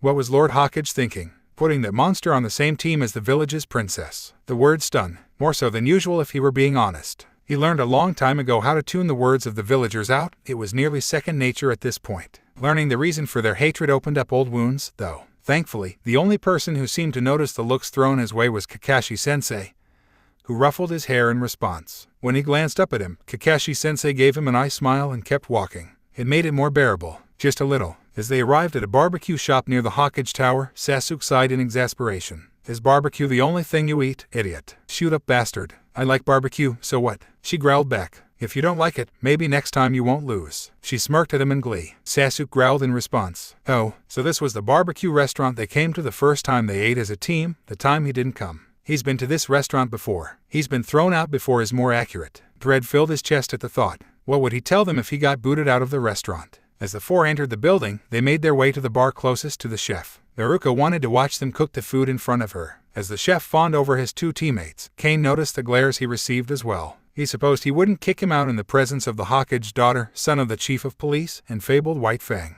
He relaxed slightly. Maybe this wouldn't be so terrible after all. As Naruko continued to chat away towards the three of them, occasionally poking fun at Sasuk for her victory and his loss, the food was served in front of them. Kane noticed the others, even Kakashi-sensei, got significantly more food than him. In fact, he was pretty sure he was served less than what most people received. After some time passed filled with Naruko stuffing her face and Kakashi-sensei and Sasuk eating calmly, Naruko suddenly gave Kane a curious look. Are you not going to eat, Kane? He hadn't taken a single bite out of his food. I'm not very hungry. Oh, Naruko looked downtrodden, but immediately perked up right after. Well, thanks for coming even though you weren't hungry. Kane simply nodded as Sasuk gave him a suspicious glare.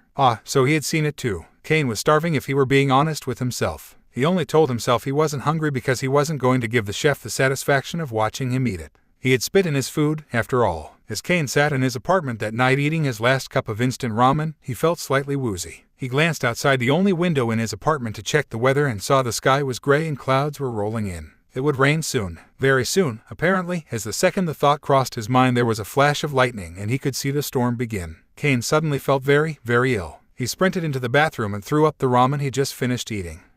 Kane heard Kakashi mumble from above him, Kakashi's hand on his forehead. You don't seem to have a fever. I'm not sure what's wrong with you, if I'm being honest here, Kane, Kakashi said with trepidation. Kane was lying down in his bed, sick as a dog. He felt terrible. He doesn't even know what's wrong, all he knows is he feels heavy. That same feeling he gets when standing on the bridge with his team hit him full force last night, only so much worse. He thought he was going to die. Literally. We should get you to the hospital, Kane. No, Kane mumbled out as loudly and fiercely as he could manage in his condition. Kakashi recoiled slightly in surprise, before nodding slowly. All right, no hospital. I think I can understand why you wouldn't want to go there. Kane opened a single eye to stare at Kakashi. Yes, Kane, I'm aware of the Kyuubi, Kakashi said while still examining him for any hint about what could be wrong. Kane closed his eye and breathed a sigh of relief. Kakashi-sensei knew, but he didn't seem to hate him. Or he was just really good at hiding it. Kane missed 3 days of training, and he still didn't feel the greatest. He felt better though, and was going back to training tomorrow. Kakashi came by every night with food and got him to eat, which he was eternally grateful for. When he asked about Naruko and Sasuk, Kakashi told him they knew he was sick and he told them to leave him be and not bother him. Kane isn't sure, but he thinks he did that knowing Kane wouldn't want them to see his living conditions. It's funny, really, how grateful that made him. He remembered being angry that neither of them came to check up on him when he was upset over finding out he was a jinchuriki.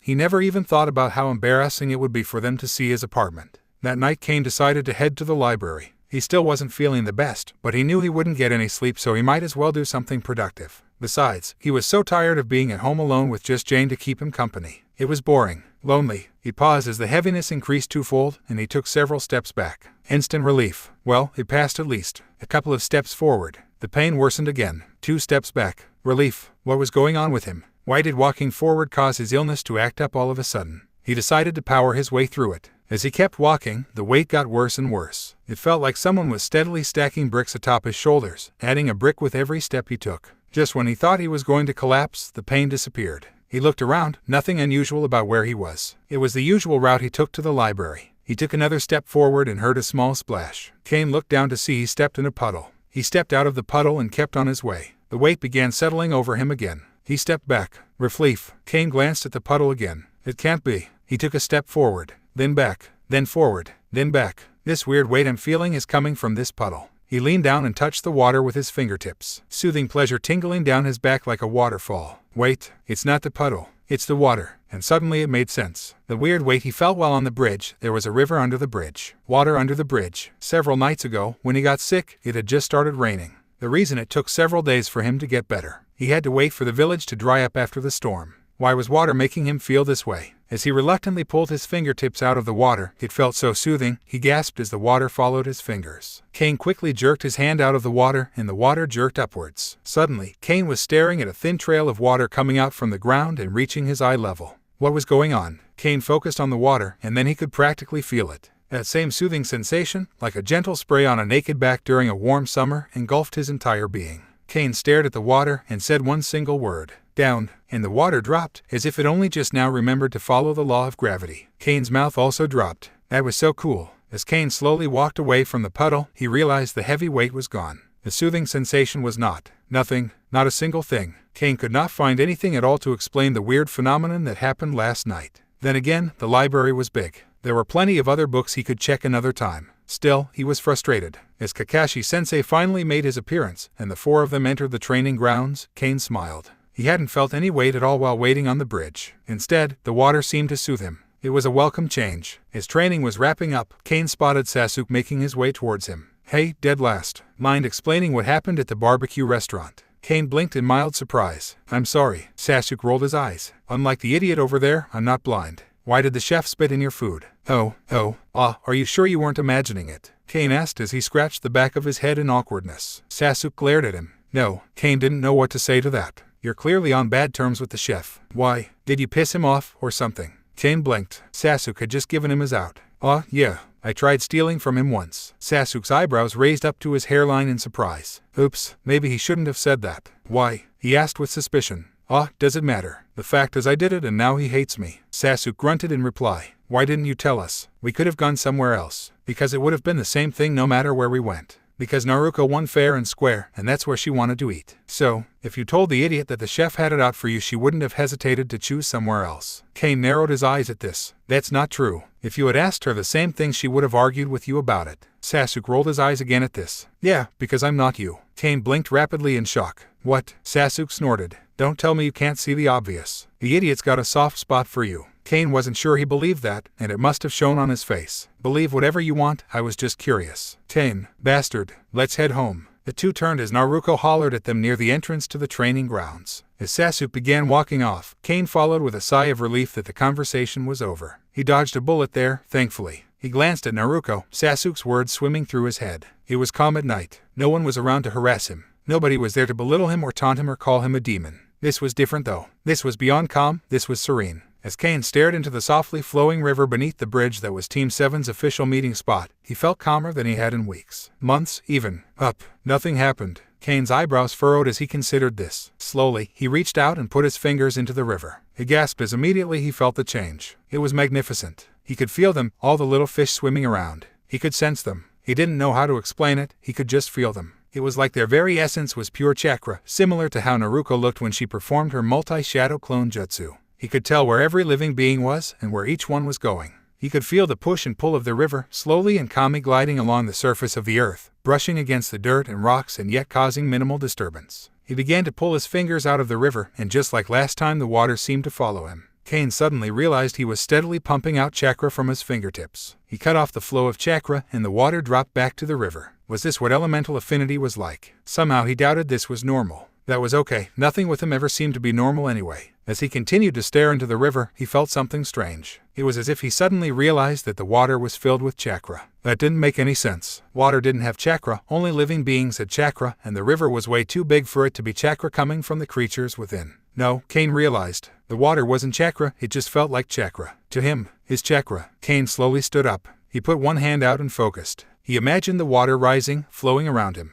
He imagined he was a tree and the water was his chakra. He needed to place his chakra onto the tree, not too much and not too little. Just like with the tree climbing exercise. And the water rose. Kane wasn't sure if he should tell his team about his newfound abilities. He wasn't stupid. He knew the only logical explanation was that he had awakened some sort of Kekkei Genkai. The thought filled him with excitement. He also knew how heavily the village valued Kekkei Genkai. All shinobi villages did. He wasn't sure what the protocol was, but if his Kekkei Genkai was something new, which he figured it had a high chance of being due to never reading about any sort of water Kekkei Genkais in the Hidden Leaf village, then he knew certain safety procedures would take place to ensure his survival, and his passing along the ability to the next generation for the village. Kane didn't want to deal with any of that. He just found out he was the Kyuubi's jailer, and now he had a weird Kekkei Genkai that made him violently ill sometimes. Although, to be fair, he hasn't felt the heavy weight since he first used his newfound ability. He was getting sidetracked. Alright, I'll see you 3 tomorrow for more D-ranked missions, Kakashi said with an eye smile. Kakashi,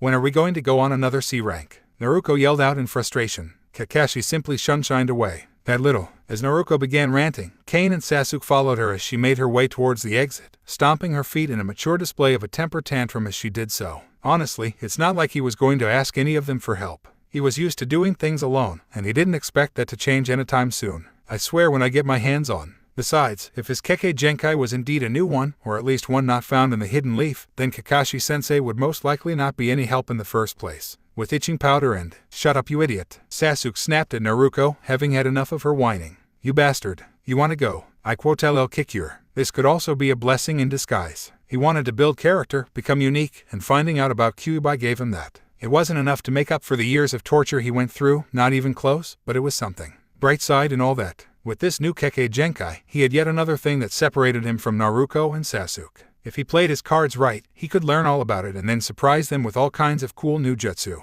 Kane decided he'd do what he always did. He'd keep this to himself. The only person he could really rely on was himself. Naruko grabbed his hand and all but dragged him behind her. Kane snapped back to reality at this, realizing they'd come to the intersection the 3 teammates always split up at, and Sasuk was already long gone. Naruko kept mumbling to herself about stupid D ranks and need to kick his ass again, I think. Something else he couldn't really hear. Itching powder. He wasn't sure. Kane just continued allowing himself to be dragged along. He had to admit, it was pretty funny watching Naruko vent to the air. Upon reaching her house, she turned and gave him a frustrated look. "You're sick too much." Kane blinked. "Pardon, you're sick too much? You keep missing training and missions. We've only been on a team together for a little over 2 months, and you've missed an entire week already." Kane flinched at that. "Sorry, it's fine. I mean, it's not fine. I don't want you to keep getting sick, but I'm not mad at you," she murmured. Kane was confused at where this was going. "Look, just, from now on you walk me home, okay?" She gave him a no-nonsense look with a single raised eyebrow. "What?" Kane asked in surprise. "Okay," she said more forcefully. Kane just nodded dumbly. Naruko gave him a tight smile. "Thanks." She leaned forward and pecked him on the cheek. "See you tomorrow, Titebeo."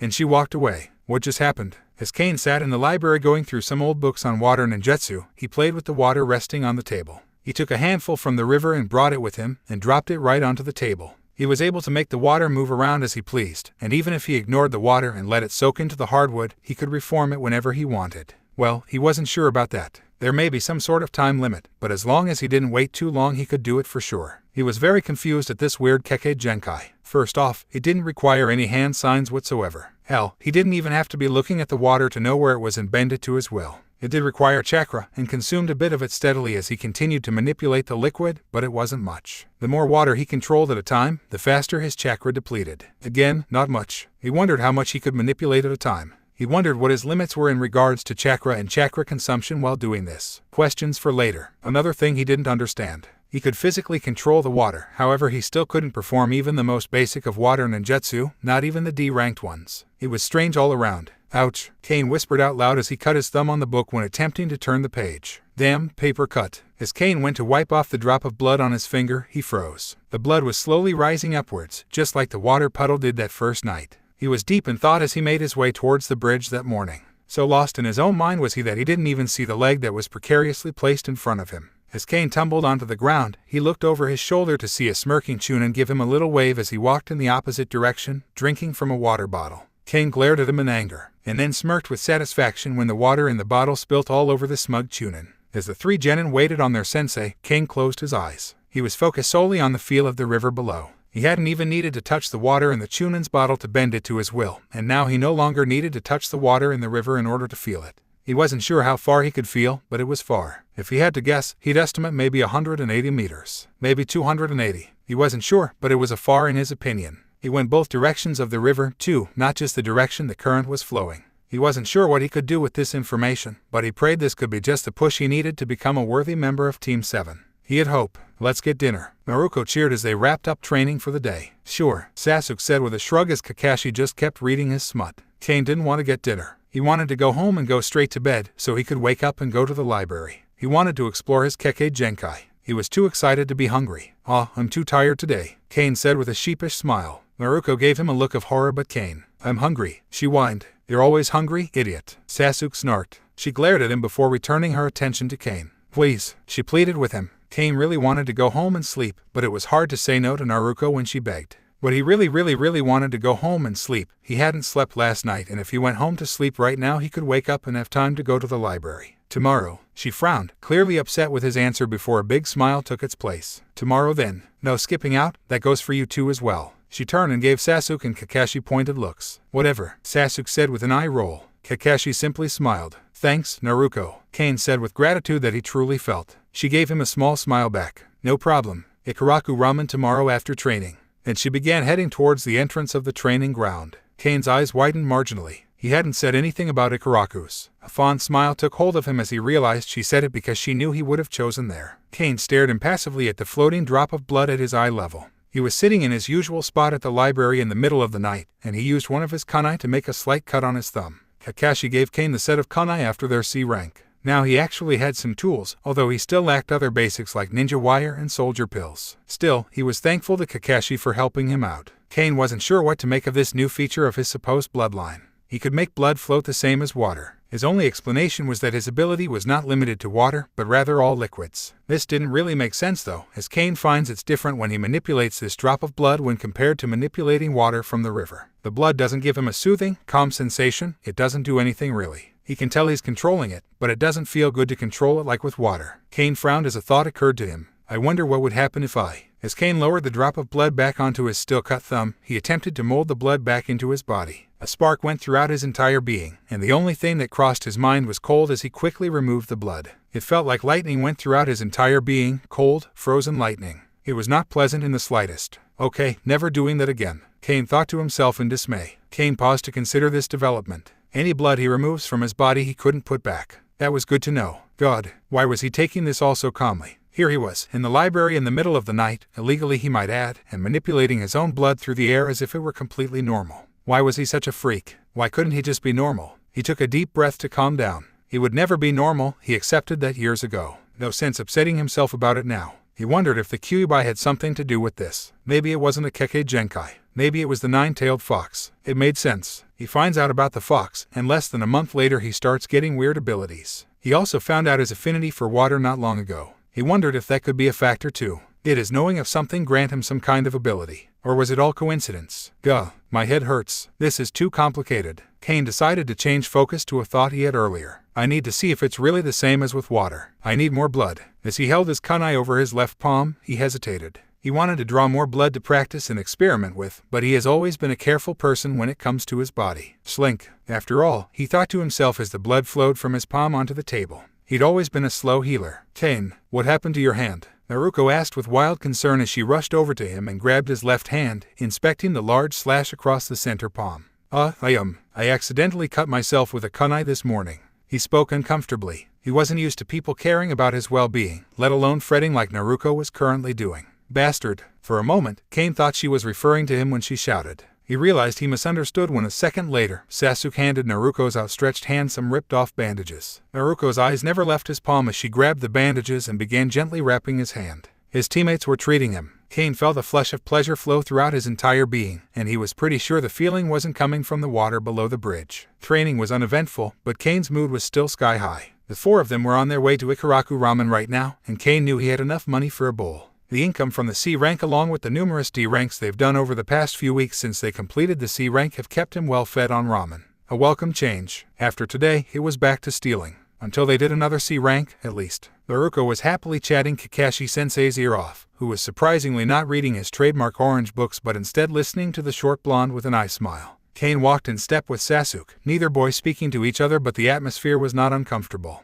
As the four entered the ramen shop, Kane froze in fear at what he saw. The owner of Ikaraku Ramen's daughter was wearing an apron and stirring a pot of noodles. Ayam was her name, if he remembered correctly. She was working today. Kane began to inwardly panic. He completely forgot today was Sunday and she worked Sundays. The owner always kicked him out if his daughter was there. Welcome to Ikaraku. The man's eyes snapped and locked onto Kane's own panicked ones. Ramen, he said as his eyes narrowed dangerously. As the rest of Team 7 took seats, Kane stood there frozen in fear. Ayam, go home. Tuchai spoke with force. What? Dad, it's only 8, she said with surprise. Her dad never told her to go home early. He always let her if she asked, but he never told her to. Now, so she left. All eyes had been on the confrontation between father and daughter, so no one else on Team 7 noticed that Kane had yet to move. He heaved a relieved sigh as he took a seat. As the rest of his team placed their orders, Kane hesitated when the old man got to him. One look in his eyes told Kane all he needed to know. I'm actually not feeling too well all of a sudden. Despite the grief Naruko gave him, Kane refused to place an order. He stayed with them while they ate, but doing so was nearly torture as he wanted to leave more than anything else. As soon as the others were finished and Kakashi-sensei shunshined away, Kane took off. He didn't even walk Naruko home. Naruko wasn't speaking to him. She was frustrated with him, and Kane couldn't say he blamed her. After refusing to go to dinner with the team 2 nights ago, she agreed to go last night instead and even chose Ikaraku ramen for him.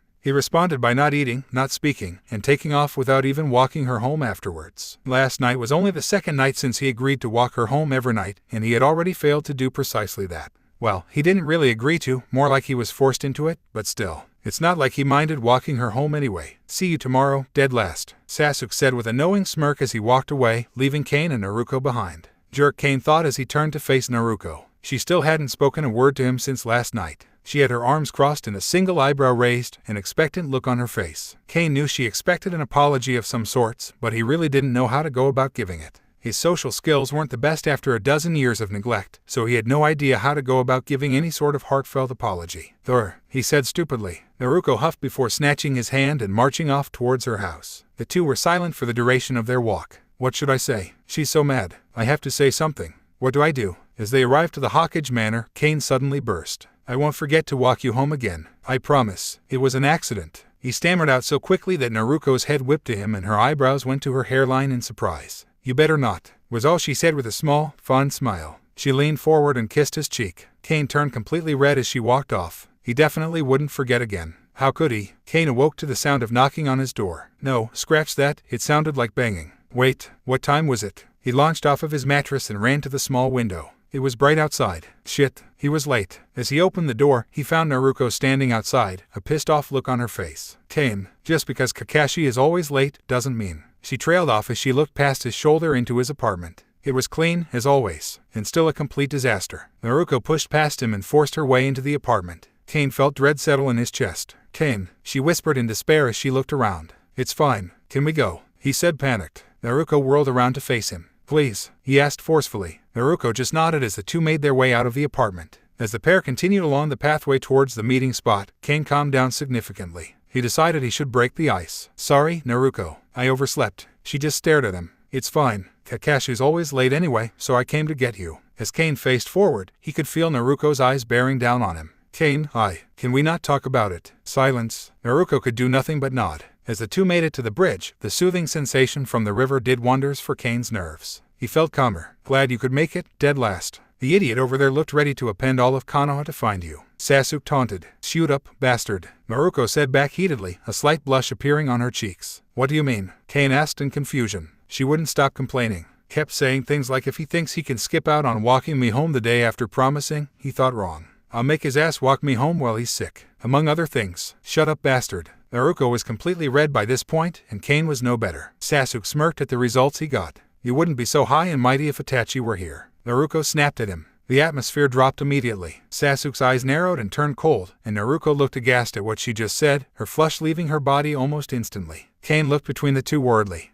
Sorry, I didn't mean. I wasn't. Naruko stuttered out. Kane had never seen her so flustered. Sasuk heaved a sigh as his eyes softened. It's all right, Naruko. I know you didn't mean anything by it. Kane was lost, but relaxed slightly at the change in atmosphere. Sasuk looked at Kane. I guess you're wondering who Itachi is. Kane shook his head. It's none of my business. Well, you didn't ask, I'm telling. Kane just nodded. He wasn't comfortable talking about his own personal life, let alone others, but clearly Sasuk wanted to talk about this, so he would listen. Itachi is my elder brother. He was a prodigy, some say more so than I was, others disagree. When Itachi was only 6 years old, he performed a massive fireball jutsu on his first try. Sasuk said, lost in memory. Yeah, but you did it too, Sasuk. Naruko threw in. It took me a week to get the fireball jutsu mastered, whereas Itachi did it on the first try. Sasuk pointed out. Yeah, but Itachi's main chakra affinity is fire, yours is lightning. You mastered the fireball jutsu in a week when fire was your secondary nature. Kane was shocked and impressed. He couldn't even do basic water-style ninjutsu yet, and Sasuk was doing his secondary-style jutsu within a week of trying.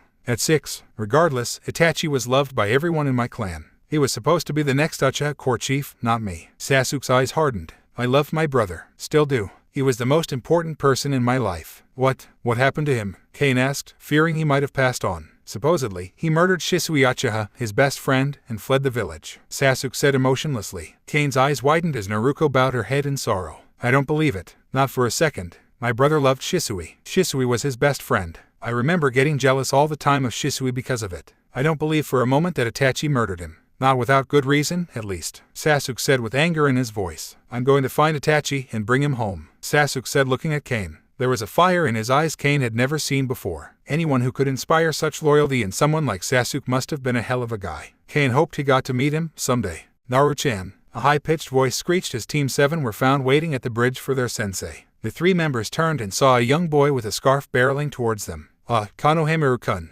Naruko smiled brightly at the child. I just wanted to say hey. I'm late for the academy and thought what's a little bit longer. Konohamaru gave a roguish grin. Konohamaru, you can't be late for the academy. Naruko reprimanded. Both Kane and Sasuk's sweat dropped. Naruko was late all the time. Haruka never reprimanded her since she was top of the class and the Hokage's daughter. Hypocrite. Sasuk spat with no real venom. Shoot up bastard. Anyway, get lost Konohamaru-kun. I'm with my team right now. Oh, fine. Will you play ninja with me later? Konohamaru whined. Maybe. We'll see. Yes, thanks, Naru-chan. Konohamaru sang as he ran off. I make no promises. Naruko yelled at his laughing, retreating figure. Naruko smiled fondly as she closed her eyes and shook her head. Who was that? Kane asked curiously. That was Konohamaru-kun. He's the grandson of the late 3rd Hokage. He's a good kid, when he's not being an annoying pain in my side, that is. He used to have some arrogance problems, but I straightened him out Titebeo. Naruko smirked, pleased with herself. You're the most arrogant person I've ever met. Sasuk drawled. Naruko gasped in horror. Now who's the hypocrite?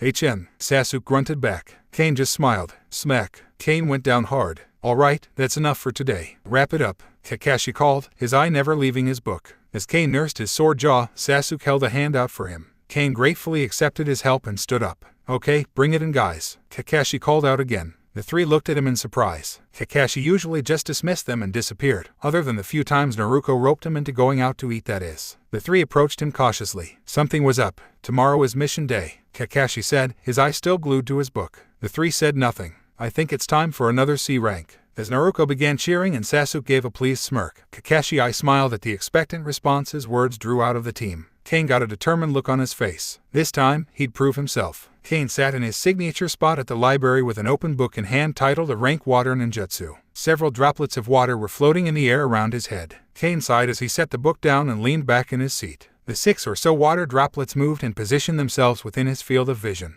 They began circling each other slowly, as if in an intricate dance with each other, and Kane watched impassively. What good is being able to control water if I can't even use any jutsu? Kane asked out aloud. Kane shut his eyes in frustration and he quickly repositioned himself to a proper seating position in front of the table. The water droplets ceased their delicate dance and separated towards the airspace beside both of his shoulders, 3 droplets on each side. Kane glared at the book resting on the table. How am I supposed to prove myself on this mission? I haven't changed at all. I haven't learned a single thing. Sure, my hand-to-hand combat has improved and I'm in much better shape now than I was when I graduated the academy, but I'm still weak. The only things I've learned are how to climb trees and make water float. And blood too, apparently. He stood up and grabbed the book, heading towards the restricted section to return it to its rightful place. Kane paused momentarily as he went to place it back, glancing at the title of the book located in the spot next to where the novel in his hand was supposed to go. A History of Jinchuriki, 6th edition. Kane shook his head to rid himself of the thoughts he knew were coming as he placed the book in his hands back where it belonged, blocking the title of the other book from sight.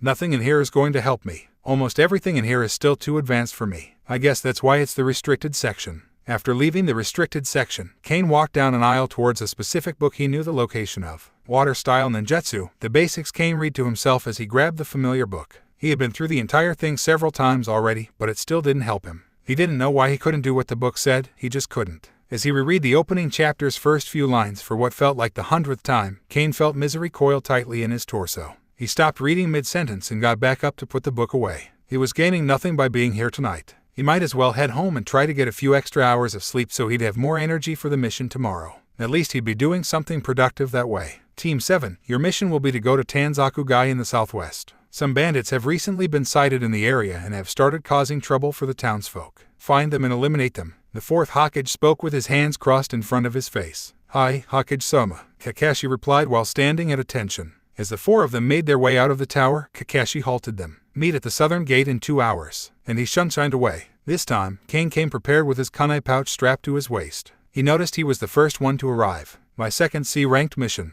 And this time we know for sure that there will be fighting. Our mission is to find and eliminate bandits, after all. He was slightly surprised they would be willing to send a group of Jounin included or not, to take out bandits. A real fight was guaranteed, and he wasn't sure it was wise to make Jounin a part of that. It made sense, though. Jounin could receive C-ranked missions because a C rank was classified as having a potential for yielding violence, but the chances of running into enemy ninja were supposed to be super low. This mission may have been a direct order to engage in combat, but the enemies were just bandits, not ninja. Dead last, Sasuk greeted as he strolled up, breaking Kane from his thoughts. Sasuk. Kane gave him a nod in return. Going to freeze up this time, too? Sasuk asked with a smirk. Kane grit his teeth at the reminder, but relaxed as he reminded himself that Sasuk didn't mean anything by it.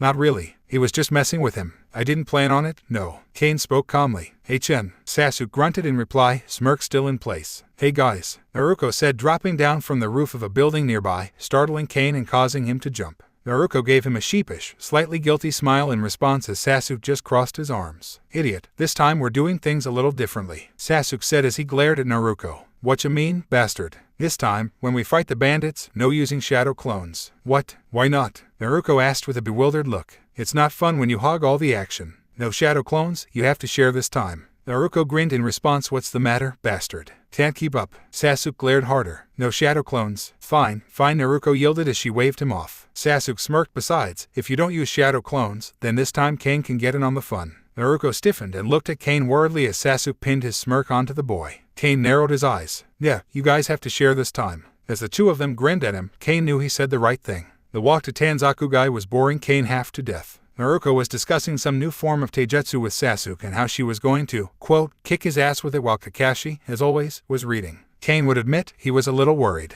He still had no idea what caused him to freeze up last time, and he was afraid it could happen again. He knew he'd never live it down with his teammates if he froze up twice. He wondered if maybe, once they approached the bandits, he should just charge. Surely he couldn't freeze up if he was in the middle of the action. Right, maybe that wasn't the best plan. Kane's attention snapped forward as he felt something approaching them slowly from the same direction they were headed. After a moment of confusion, Kane relaxed as he realized the feeling was familiar. Calming, soothing, relaxing. As the four eventually reached, and passed, a large puddle of water on the side of the road, Kane watched it carefully. He started to hang back just slightly, letting the others get just a little ahead of him so he could go unnoticed. Without moving a single muscle, or even stopping his slow stride, he made a thin tendril of water rise up from the edge of the puddle nearest to him. The tendril quickly moved towards him and gently caressed his cheek. The tendril retreated, falling back into the water without a sound. No splash, no drip, nothing. As if nothing happened at all. Kane, keep up, Naruko shouted back at him. Coming, he shouted right back. With one last glance at the puddle, Kane picked up the pace to catch up to his team. And as he slowly felt the puddle of water get further and further away, Kane smiled.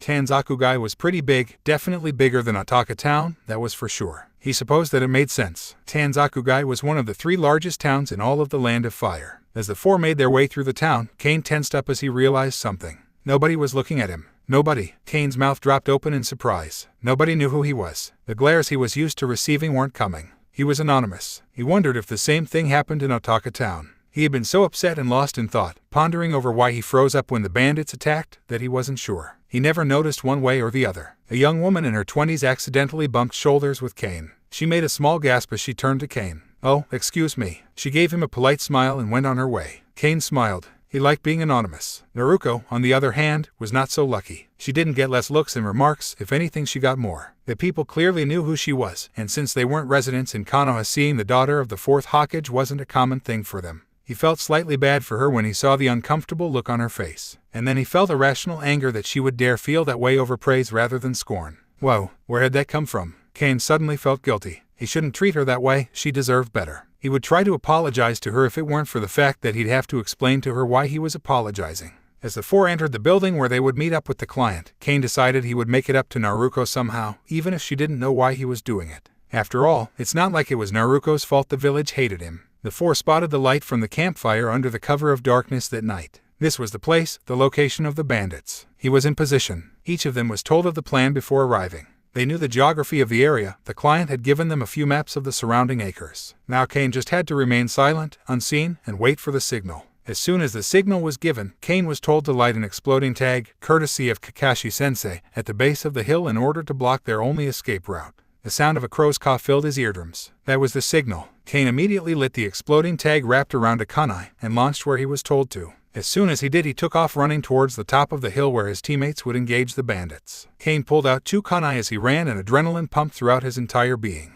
This was it. This was his moment. He would prove himself to Kakashi-sensei right here. He would prove himself to Sasuke right here. He would prove himself to Naruko right here. He would prove himself to himself right here. As soon as he reached the top, a bandit holding a giant axe locked eyes with Kane. The bandit's eyes were wild with shock and fear as he stared into Kane's own determination-filled ones. Kane got into his taijutsu stance, prepared to launch the 2 kunai the moment the bandit made a move. And that was when Kane realized the bandit's eyes, while locked with his own, weren't looking at him. They were lifeless. The bandit collapsed face forward towards the ground as his eyes rolled to the back of his head. Kane could only stare in shock, still in his defensive stance, as he stared past the body of the bandit into the camp. All of the bandits were dead, and Naruko and Sasuk were arguing. "We agreed no shadow clones, idiot," Sasuk shouted at the blonde. "I only made 1 clone. I did it for the Rasengan, that was it." She screamed right back at him, the 2 genins' faces nearly touching as they yelled at one another. "But you don't even need the clone to make the Rasengan, so you lost." "No idea I didn't. I won fair and square, bastard. You took out 7 of the bandits, I took out 9. I win. You cheated. We agreed no clones. If you hadn't made that clone, it would have taken you much longer to form that Rasengan. I know you haven't mastered it yet, idiot, and while you were making it I would have finished them off. You are just mad because even when there was an even number of bandits, you couldn't even pull off a tie." Kane felt numb. Naruko and Sasuk completely took out the bandits in the short time it took him to run up the hill. It wasn't that big of a hill. It couldn't have taken him more than 25 seconds to reach the position he was standing in right now. But 25 seconds was a long time when you were dealing with shinobi. As Kane watched the 2 continue to argue with an emotionless stare, Kakashi-sensei appeared behind him and put a hand on his shoulder. Kane slowly looked up into the one eye of his sensei to see him smiling down at him. "I can tell you're upset, Kane." The 2 of them had a little dispute before reaching their locations over which one would take out more bandits. They said that if all 3 of you each took out 5, there would be 1 bandit extra, and whoever took out the last one was the winner. Kane said nothing as he slowly turned his eyes back towards the still arguing genin across the camp. "I guess they got carried away," Kakashi said with a shake of his head. "No kidding." The atmosphere between the 3 genin was tense. Kane had only spoken the bare minimum to either Naruko or Sasuk since last night, and now the 3 and their sensei were on the way back to Konoha. Naruko and Sasuk knew Kane was upset. Naruko had tried to get Kane to speak several times and he only responded with curt answers. Sasuk opted to just stay silent as he walked. As they began passing the very same, albeit slightly smaller puddle that they crossed the previous day, Kane completely ignored the soothing feeling of the water. He wasn't in the mood to be coddled, especially by water. He had a chance. He was ready. He was going to take out the bandit and then help Naruko and Sasuk finish off the others, proving once and for all that he could become a staple in Team 7. Instead, he watched Naruko and Sasuk do all of the work. Again, why am I always being left behind? Late that night as they arrived back at Konoha, Naruko asked in a small voice if Kane was going to walk her home. He had simply nodded and headed for the manor she lived in. The walk had been completely silent, and as soon as they arrived at her home he turned and walked away without a word. Now, he was sitting on his mattress staring at the only possession he owned that had any semblance of meaning or value to him. As Kane stared at Jane, he let the tears slowly fall down his face. "What am I supposed to do, Jane? How am I ever going to catch up with those 2? They're just in a completely different league than me." Even if Kane hiccuped, interrupting his cries. "Even if I were to somehow magically become as strong as they are now, they're prodigies. They aren't going to stay the same. It wouldn't be long at all before they just left me behind again." Kane clenched his eyes closed as tightly as he could, trying to stop the flow of tears. What do I do, Jane? Kane tried to calm down as his body began to tremble slightly. He breathed out in a shaky voice. I just want to become a part of Team 7. Kane looked over when he felt eyes on him. Sasuk was giving him a harsh glare. Kane glared right back. All right, I've had enough of your temper tantrum, dead last. Sasuk snarled at him in anger. Sasuk, what's your problem? Naruko spoke up in shock and fear. Sasuk was seriously angry. My problem is him. I get that you're mad at Naruko and me for hogging all the action on the mission, but get the hell over it. Sasuk seethed. Sasuk. Naruko attempted to put authority behind her yell. No, he needs to grow up. He gave us the cold shoulder all day yesterday and today he ignored us all throughout training. Sasuk snapped at Naruko. Kane glared at Sasuk in anger. He was not in the mood for this. Sasuk's eyes went wild. What's with that look? He marched over to Kane and got right into his face, their noses nearly touching. You look angry. What are you going to do about it? He whispered quietly with force. Kane's eyes flashed in momentary fear as he took several steps back. Sasuk snarled in response. Yeah, that's what I thought. You know what I think, Kane? As he slowly approached Kane taking a small step backwards for every large step forward Sasuk took. Naruko looked completely lost on what to do, as if she was watching a tragedy that she couldn't stop right before her very eyes. I think, instead of ignoring us, you should be thanking us. We all know that if Naruko and I hadn't taken out the bandits, you would have just frozen up and gotten yourself killed. Kane recoiled as Naruko gasped, hurt and anger flashing in his eyes. So maybe next time, you just do what you're supposed to do, sit back and let the big kids handle all the work. Sound good, dead last? Sasuk nearly screamed at Kane as he got back in his face, the words punctuated by a shove that sent Kane tumbling to the ground. Sasuke. Naruko screamed as she jumped in between the two boys. Sasuk snarled over Naruko's shoulder, and she turned her head slightly to catch a glimpse of Kane's retreating back as he ran away. Kane was so angry, so very, very angry. Sasuk pushed all of his buttons today, or yesterday technically. Kane was in the library sitting in his spot, no book to be seen on or around him. He had his arms crossed and was seething to himself as he manipulated a large amount of water in the air just above his head. When he went to the river, instead of taking a palm full of water, he simply raised nearly 2 gallons of water and stomped off towards the library. Were he in his right state of mind, he would never have done something so risky. The last thing he wants is for someone to see his abilities and cause the whole village to find out. But he wasn't thinking straight. He didn't care who saw him. He was so angry. At Sasuk, at Naruko, at himself, at this stupid village. Pop! Kane jumped and nearly lost control of the water above his head as the noise startled him. What was that? He gently lowered the water down to eye level so he could get a better view. Nothing out of the ordinary, but he was sure the pop came from the water. His eyes narrowed at the liquid, before his face relaxed as he heaved a huge sigh of exhaustion into the empty building. Great, just great. What else could Kami throw his way to make things worse for him? As Kane sat there deep in thought, he glanced up at the water that was once again above his head. I wonder if I could. Kane reached into his kunai pouch and whipped out a kunai. He sliced a fairly shallow cut along his arm, cringing as he did so, and slowly forced the blood out of his body with his ability. After getting a small amount, he stopped and tried to stop the blood from dripping out of the cut.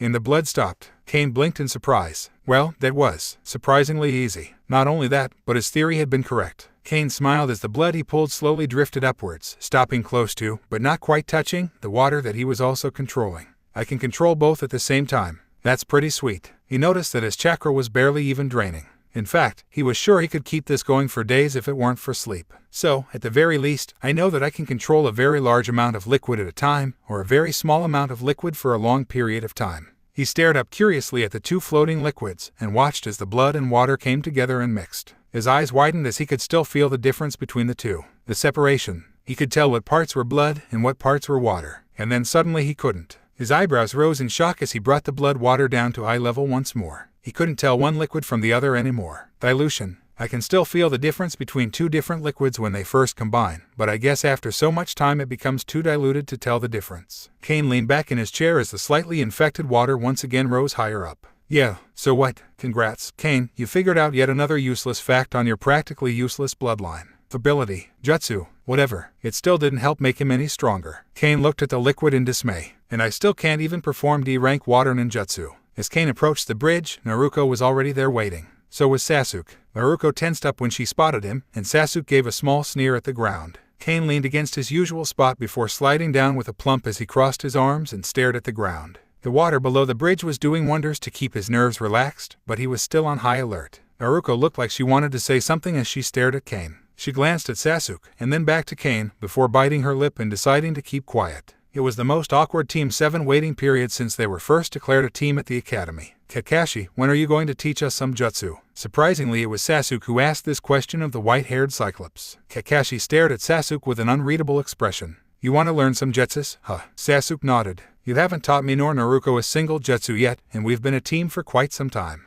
You've only taught Dead Last over there. Sasuk spat the insulting nickname out like it was venom, and the only thing you've taught him is the tree climbing exercise. So, same question as before. When are you going to begin teaching us jutsu? Kakashi hummed to himself as he looked towards the sky as if the answer was written on the clouds. Never. He spoke with finality in his voice. What? Sasuk was shocked. Naruko's eyes were wide as well, but she didn't comment. While normally she would be up in arms at such an answer, Naruko still felt uncomfortable because of Kane and Sasuk being on bad terms. Like I said, never. Explain. Sasuk spoke harshly. Tell me, Sasuk, why should I teach students more challenging lessons when they have yet to even master lesson 1? Kakashi said as he continued to give an unreadable expression. What the hell are you on about? Sasuk snapped back. The three of you are brats. Kakashi suddenly snapped without changing facial expressions even slightly. All three genin looked at the man in shock. The whole point of being a team is just that, you guys are a team. And yet, the three of you don't act like it. Kakashi glared, finally putting an emotion to his mood. Naruko, Sasuk. Naruko jumped as Sasuk looked pissed. The two of you are so focused on each other and your little rivalry that you completely forget about Kane. Even on the C-ranked mission we just took, the two of you took down all of the bandits with no regard whatsoever for Kane or what would be best for him. Kane still has no battle experience. 0. And it's because of the two of you.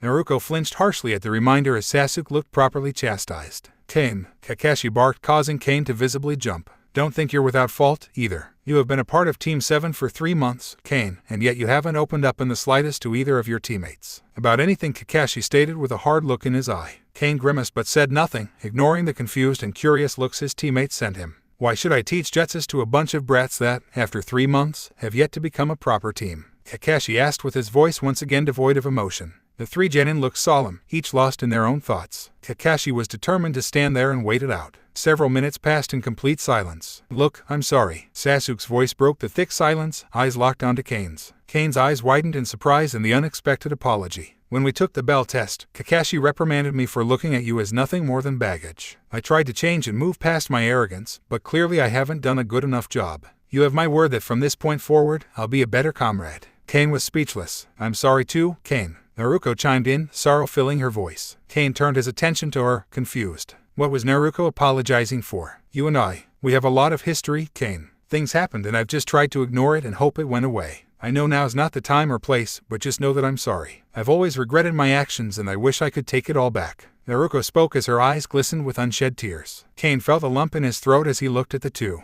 I'm SSS sorry, too. Kane stuttered out, not used to apologizing to anyone for anything. He could say sorry, but he never really meant it. He almost always said it as a way to diffuse a situation, nothing more. This apology was different. I don't talk to either of you about anything. Anytime I have a problem, I just bottle it up and don't say anything. I'm not used to this. Being a part of something. Being on a team. It's new to me. I don't really. Kane took a deep breath. I don't really know what to do. Kane admitted with a shaky breath. The tears in Naruko's eyes spilled over. And here come the waterworks. Kakashi thought to himself. Naruko launched herself at Kane and hugged him tightly. Kane hesitated, but eventually built up enough courage to hug her back. Naruko suddenly launched away from him while still holding on with one arm, and wrenched Sasuk into the hug too. Kakashi smiled at what he was witnessing. From now on, we'll be a real team. Naruko wailed as tears kept pouring out. Kane couldn't take it anymore. He began crying too, struggling to hold in his sobs, and occasionally one was let free. Sasuk just sighed. You two are idiots. But Sasuk tightened himself even deeper into the hug.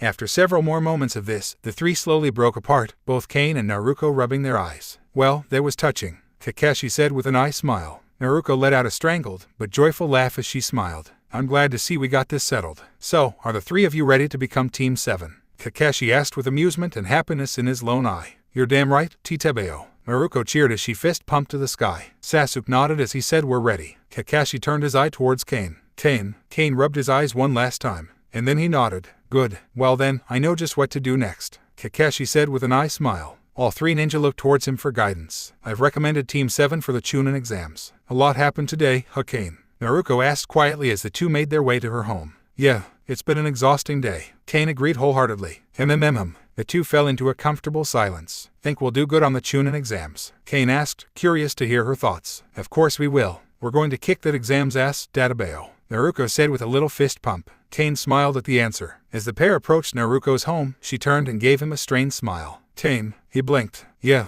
after we're done with the Chunin exams. Let's talk, okay? She nearly whispered. Kane stared at her for several long, drawn-out moments. Okay. She gave him a genuine smile as she leaned forward and pecked him on the cheek. I'll see you tomorrow. As Kane made his way towards home, one hand on the cheek where she kissed him, Kane's thoughts were filled with the exhausting events of the day. Kane's attention was solely locked onto his two teammates walking towards him. Sasuk and Kane locked eyes and gave each other nods. Naruko and Kane locked eyes and gave each other nods. No words were needed. Let's go, Sasuk commanded as he took the lead, Naruko and Kane flanking each side. The trio halted as they came in contact with another team, presumably also making their way to the location of the first exam. Naruko and Sasuk began sizing up their opponents, trying to judge through looks alone the strength of the competition. Kane, on the other hand, was doing no such thing. His eyes were locked firmly on the person in the center who was staring straight back. Kane felt a shiver roll up his spine. Who are you? The female of the other group spoke the question as a command. It's proper manners to give your own name before asking for someone else's. Naruko snipped back at her as Sasuk smirked. The boy on the left came to her defense, clearly not liking the tone Naruko used. Oh yeah,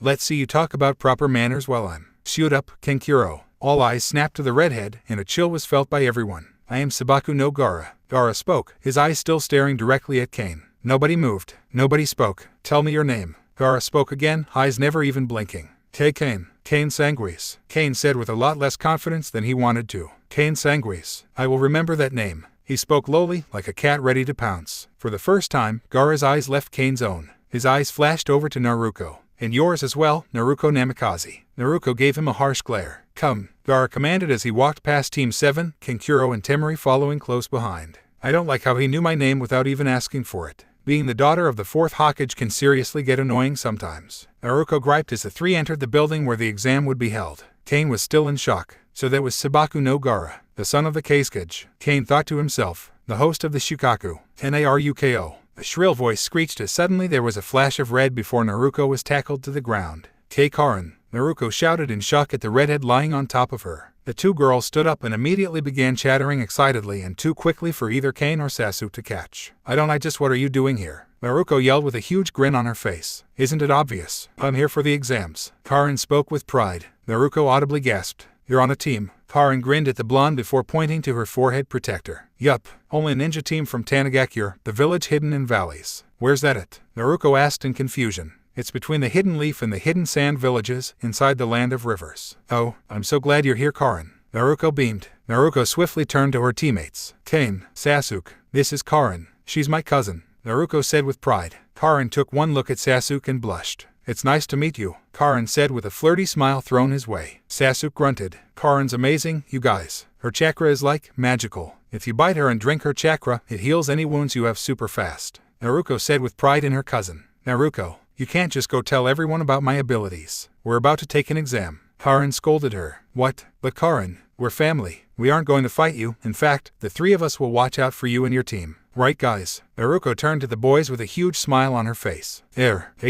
See. Naruko beamed as if they said exactly what she wanted to hear. Karin rolled her eyes before smiling again. Okay, Naruko, it was amazing seeing you again, but I need to go find my teammates. See you in the exam. Karin waved as she walked off. Bye, Karin. Naruko yelled as she waved wildly. Excuse me. An unknown voice chimed in from behind the three genin. The three turned around only to find a young man with a bowl-cut hairdo and green spandex. My name is Rock Lee. Naruko Namikaze, Sasuk Uchiha, please fight me. You sure you want to do this? Naruko said with a smirk as she stretched, eyes on the strange green-clad ninja in front of her. She won the game of rock, paper, scissors against Sasuk and got to go first. Yes, I wish to prove myself by defeating a prodigy. Naruko paused. You don't have to prove yourself, Lee. At least not to me. Lee gave her a confused look. What do you mean, Naruko-san? I mean I already know all about you. You're awesome. During my final year in the academy, I used to bother my dad all the time about the class that graduated before us. Your team was my favorite to hear about. I really admire your determination, and I know someday you can surpass Hyuga Neji, Naruko said with determination and a twinkle in her eye as she fist pumped. Rock Lee cried anime tears of joy. Thank you, Naruko-san. I will strive to prove myself worthy of your praise. I will become a splendid ninja. Naruko smirked. Well, before that, I'm afraid I'm going to rough you up a bit. Lee turned serious immediately. Please try. Naruko launched herself at Lee and was promptly thrown to the ground, her head staring up at the ceiling, wondering what in the hell just happened.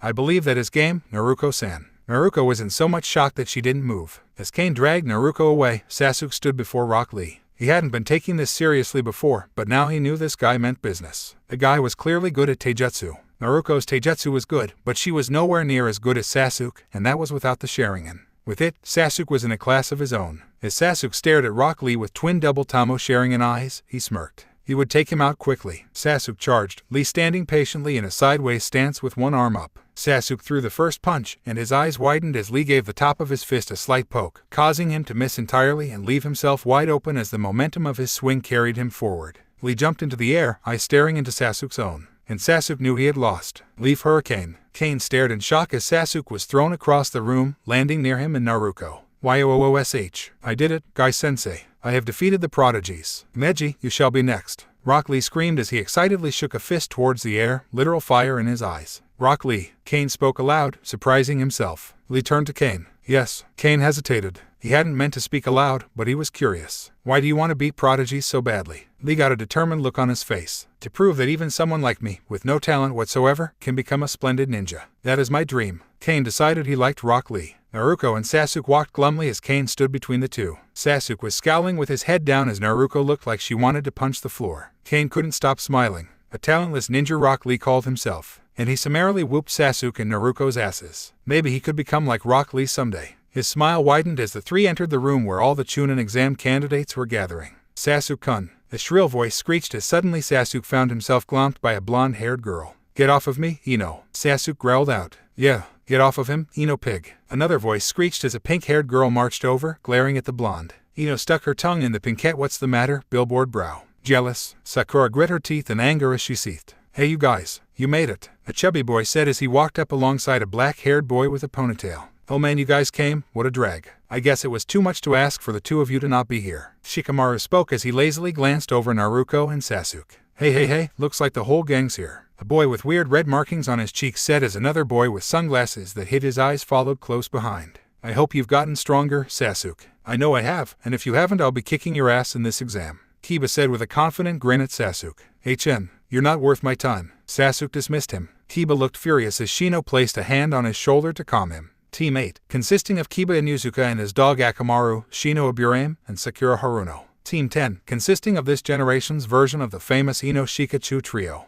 Ino Yamanaka, Shikamaru Nara, and Choji Ikamichi. During his academy years, Kane kept to himself as much as possible. He always sat in the furthest seat in the back, as far from Uruka as he could get, and never spoke. Despite this, or perhaps because of it, he spent a lot of time observing his peers. Kane didn't like Kiba. He was the loudest of the crew, second only to Naruko, and he had an ego that could even give Sasuk a run for his money. Kane didn't have anything against the guy, he just didn't like him. His dog was cute though. On the other end of the spectrum there was Shino. Shino was by far the quietest. He spoke as much as Kane did. Kane didn't have an opinion of the guy because of this, but he appreciated having another loner in the class at the time. Sakura Haruno was a pain. She had this screeching tone of voice that just grated on Kane's nerves, and she was always sucking up to Sasuk. Kane would admit she was smart though, best grades in the class. Ino Yamanaka was no different. Sasuk this, Sasuk that. At least Ino showed a bit more class than Sakura, likely due to coming from a prestigious clan, but she was still nothing more than a fangirl. Shikamaru Nara was the laziest person Kane had ever seen. He would admit he held a grudging respect for the guy after watching him stare Uruka right in the face and proceed to lay his head down for a nap.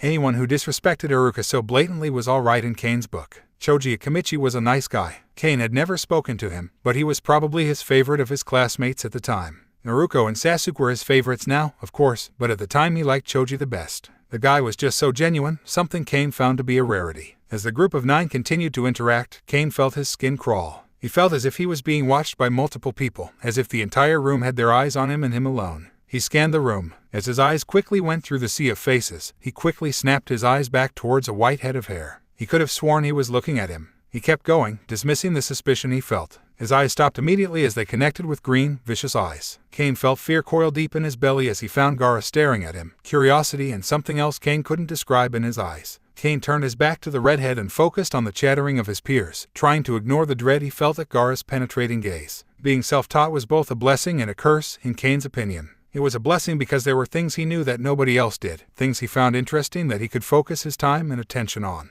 It was a curse because there were also things he didn't know and most definitely should. Kane stared at the paper in front of him. They were in the middle of the first exam, proctored by Ibiki Morino. These questions were ridiculous. There's no way even a quarter of the people in this room would be able to answer these. Kane was different. Almost, at least. Kane was used to difficult questions thanks to Uruka. While the questions Uruka gave Kane weren't hard, he was graded harshly. Thanks to this, Kane was good at giving deep, complicated answers to questions, no matter how simple or complex the question itself was. Really, to Kane, these questions were no harder than the academy questions. If anything, they were easier. It was the same concept, only these questions gave Kane more information to work with than he was used to. The only problem: Kane sucked at math. Kane had always struggled with it and there was nobody to teach him the proper formulas or methods. So Kane's math was atrocious. Over half of the questions involved math of some kind. Kane could answer everything about the question right up until he had to do math. Then he was stumped. So, he just went for partial credit. He was confident his score would be passable, so long as his answers were correct. As Ibiki explained the rules for the 10th and final question, Kane didn't falter. If there was one thing he could do for his team, it was answer these crappy questions. He would not drag Naruko and Sasuk down. Not this time. Kane was startled when Naruko slammed her hand onto the desk in front of her and stood up. Do you even know who I am? I'm Naruko Namikaze. I'm not scared of some stupid question. Go ahead and fail me if I get it wrong, I'll still become Hokage someday, Databeo. Naruko yelled with determination. Kane couldn't help the awe he felt for the girl when he saw her words impact the entire room. Everyone was emboldened by Naruko, including Kane. He would pass this test with Naruko and Sasuk, and then he would become a Chunin. Or his name wasn't Kane Sanguis, Jinchuriki of the Kyuubi no Kitsune, member of Team 7. Wait, what did you say your name was again? Karin asked in confusion. Kane blinked. It's Kane Sanguis. Kane stood with his two teammates outside Training Grounds 44, the Forest of Death. They were waiting for the second portion of the exams to begin. It turned out, to pass the first exam, all you had to do was accept the 10th question. Nothing else even mattered. There wasn't even a 10th question, you just had to agree to take it. Kane couldn't deny that it annoyed him when he found out. That was way too much stress over absolutely nothing. Sanguis. I know I've heard that name somewhere before. Karin mumbled to herself. Kane gave her a confused look as Naruko chimed in. Where would you have heard of that before, Karin? Kane spent his entire life here in Konoha. Sanguis. Oh, I know. Karin smiled as she apparently remembered what she wanted to. Sanguis is a clan. Why didn't you just say so, Kane? I knew I'd heard of your name before. Kane's mouth dropped open in surprise as his two teammates looked at him in bewilderment. What? I'm not part of any clan. Yes, you are. I remember the name being one of the ones I wrote down for an exam one time during my last year before becoming a genin. Tanigakure isn't a powerhouse like Konoha, so we spend a lot of time learning about other smaller hidden villages because they're our competition. The Sanguis clan, located in Hoshigakure, the village hidden among the stars. It's in the land of bears, Karin said matter-of-factly. Kane completely froze as he processed this information. He was a part of a clan in Hoshigakure. This couldn't be right. Karin must be mistaken. There was no way he was a part of a clan. Why was he born here in Konoha if he was a clan member of another village? There's no way they would let that happen. Hidden villages valued clans and their members above almost everything else in the shinobi world. As the proctor, Anko Mitarashi, screamed for everyone to get in position, Kane felt numb as he watched Karin walk away after a quick hug with Naruko and a wink at Sasuk. If he had a clan, then, did he also have a family? Kane, you okay? Naruko asked with concern. He shook his head. Now wasn't the time for this. He needed to focus on the exam.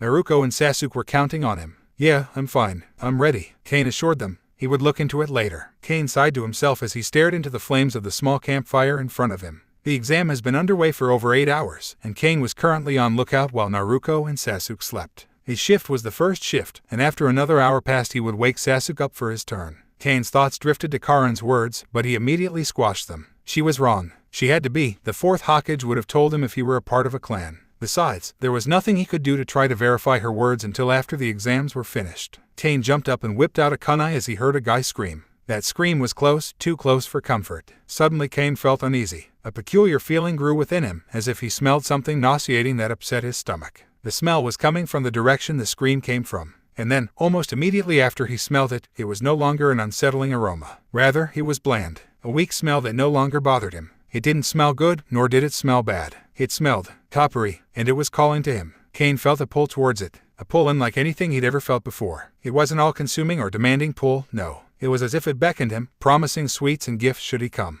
It reminded him of the feelings he got around water. Kane began making his way towards the smell. It wasn't too far, maybe 50 or so meters. Kane wasn't sure how he knew that. As the smell got stronger and stronger, he finally found the source. The corpse of a young genin ninja wearing a Sound Village headband lay on its torso in the middle of a clearing, several kunai embedded and sticking out of its back. Kane walked closer. The smell was coming from the body. What was the smell? Kane relaxed as his eyes landed on the open wounds on the ninja's back. There was blood everywhere, and the stench was coming from the blood itself. That explained the hint of copper to the smell. Kane had felt a pull from water many times before, but never from blood. Why had it happened this time? He slowly walked closer and removed each kunai from the back of the corpse with caution. Kane stared at the open wounds, the fresh blood the wounds were excreting. And, without moving a muscle, Kane began to move the blood. He had never thought about what it would be like to manipulate someone else's blood. It was different from his own. This blood felt gross, slimy, as if his chakra was touching something it shouldn't. Maybe that was exactly it. It was so strange, being able to move the blood without doing a single thing.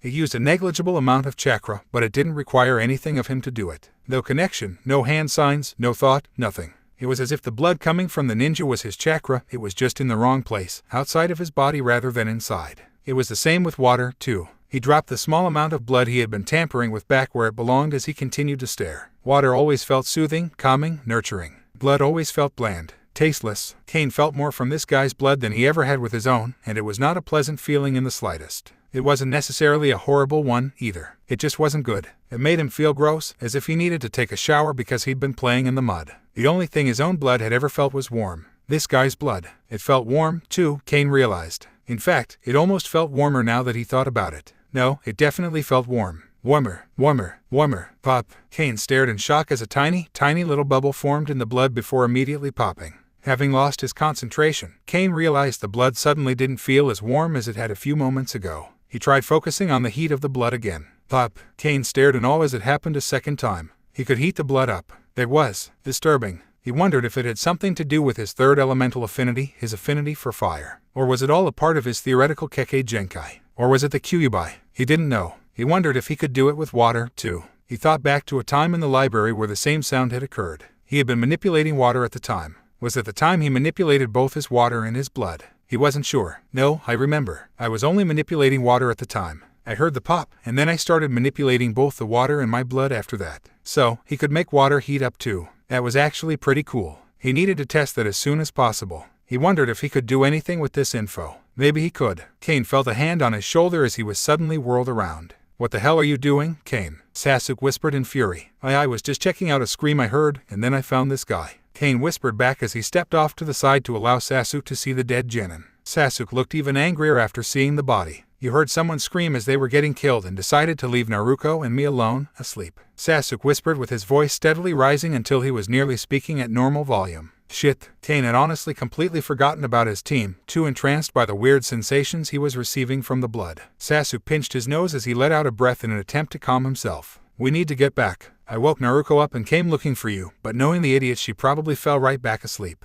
I'll just go ahead and perform watch duty since I'm awake now, Sasuk said with narrowed eyes as he marched back to camp. Kane followed dutifully, never even glancing back to the body. He didn't have to, he could still feel it. The three members of Team 7 were eating freshly cooked fish. Well, Kane and Sasuk were eating freshly cooked fish. Naruko finished hers quite some time ago. She was always the first to finish food. Her table manners were horrible. They were sitting next to a large lake. Sasuk had gone fishing by literally diving into the water and grabbing fish underwater. Kane had been impressed. Naruko had called him a showboater. Kane was enjoying both the food and the presence of the water. It continued to soothe him. Kane was glad the calming feelings that water evoked within him had apparently decided to stay, and that the terrible weight he used to feel was hopefully gone forever. Kane wanted to test if he could heat up the water, but he didn't want to do it with Naruko and Sasuk around. He hadn't told them about his weird abilities, and using them in front of the two would undoubtedly lead to questions and confrontations. I wonder if I should tell them. Kane snapped his head up and stared at the lake. Kane could feel everything in the lake. All the fish were like chakra to him. He couldn't see the fish themselves. He could just feel the chakra within them as they moved through the water, and he could feel the disturbance in the water their movements caused. Which is why he was able to notice when suddenly 3 very large fish suddenly appeared near the top of the water on the other side of the lake. Human-sized fish, to be exact. And they were heading straight for them. Someone's coming,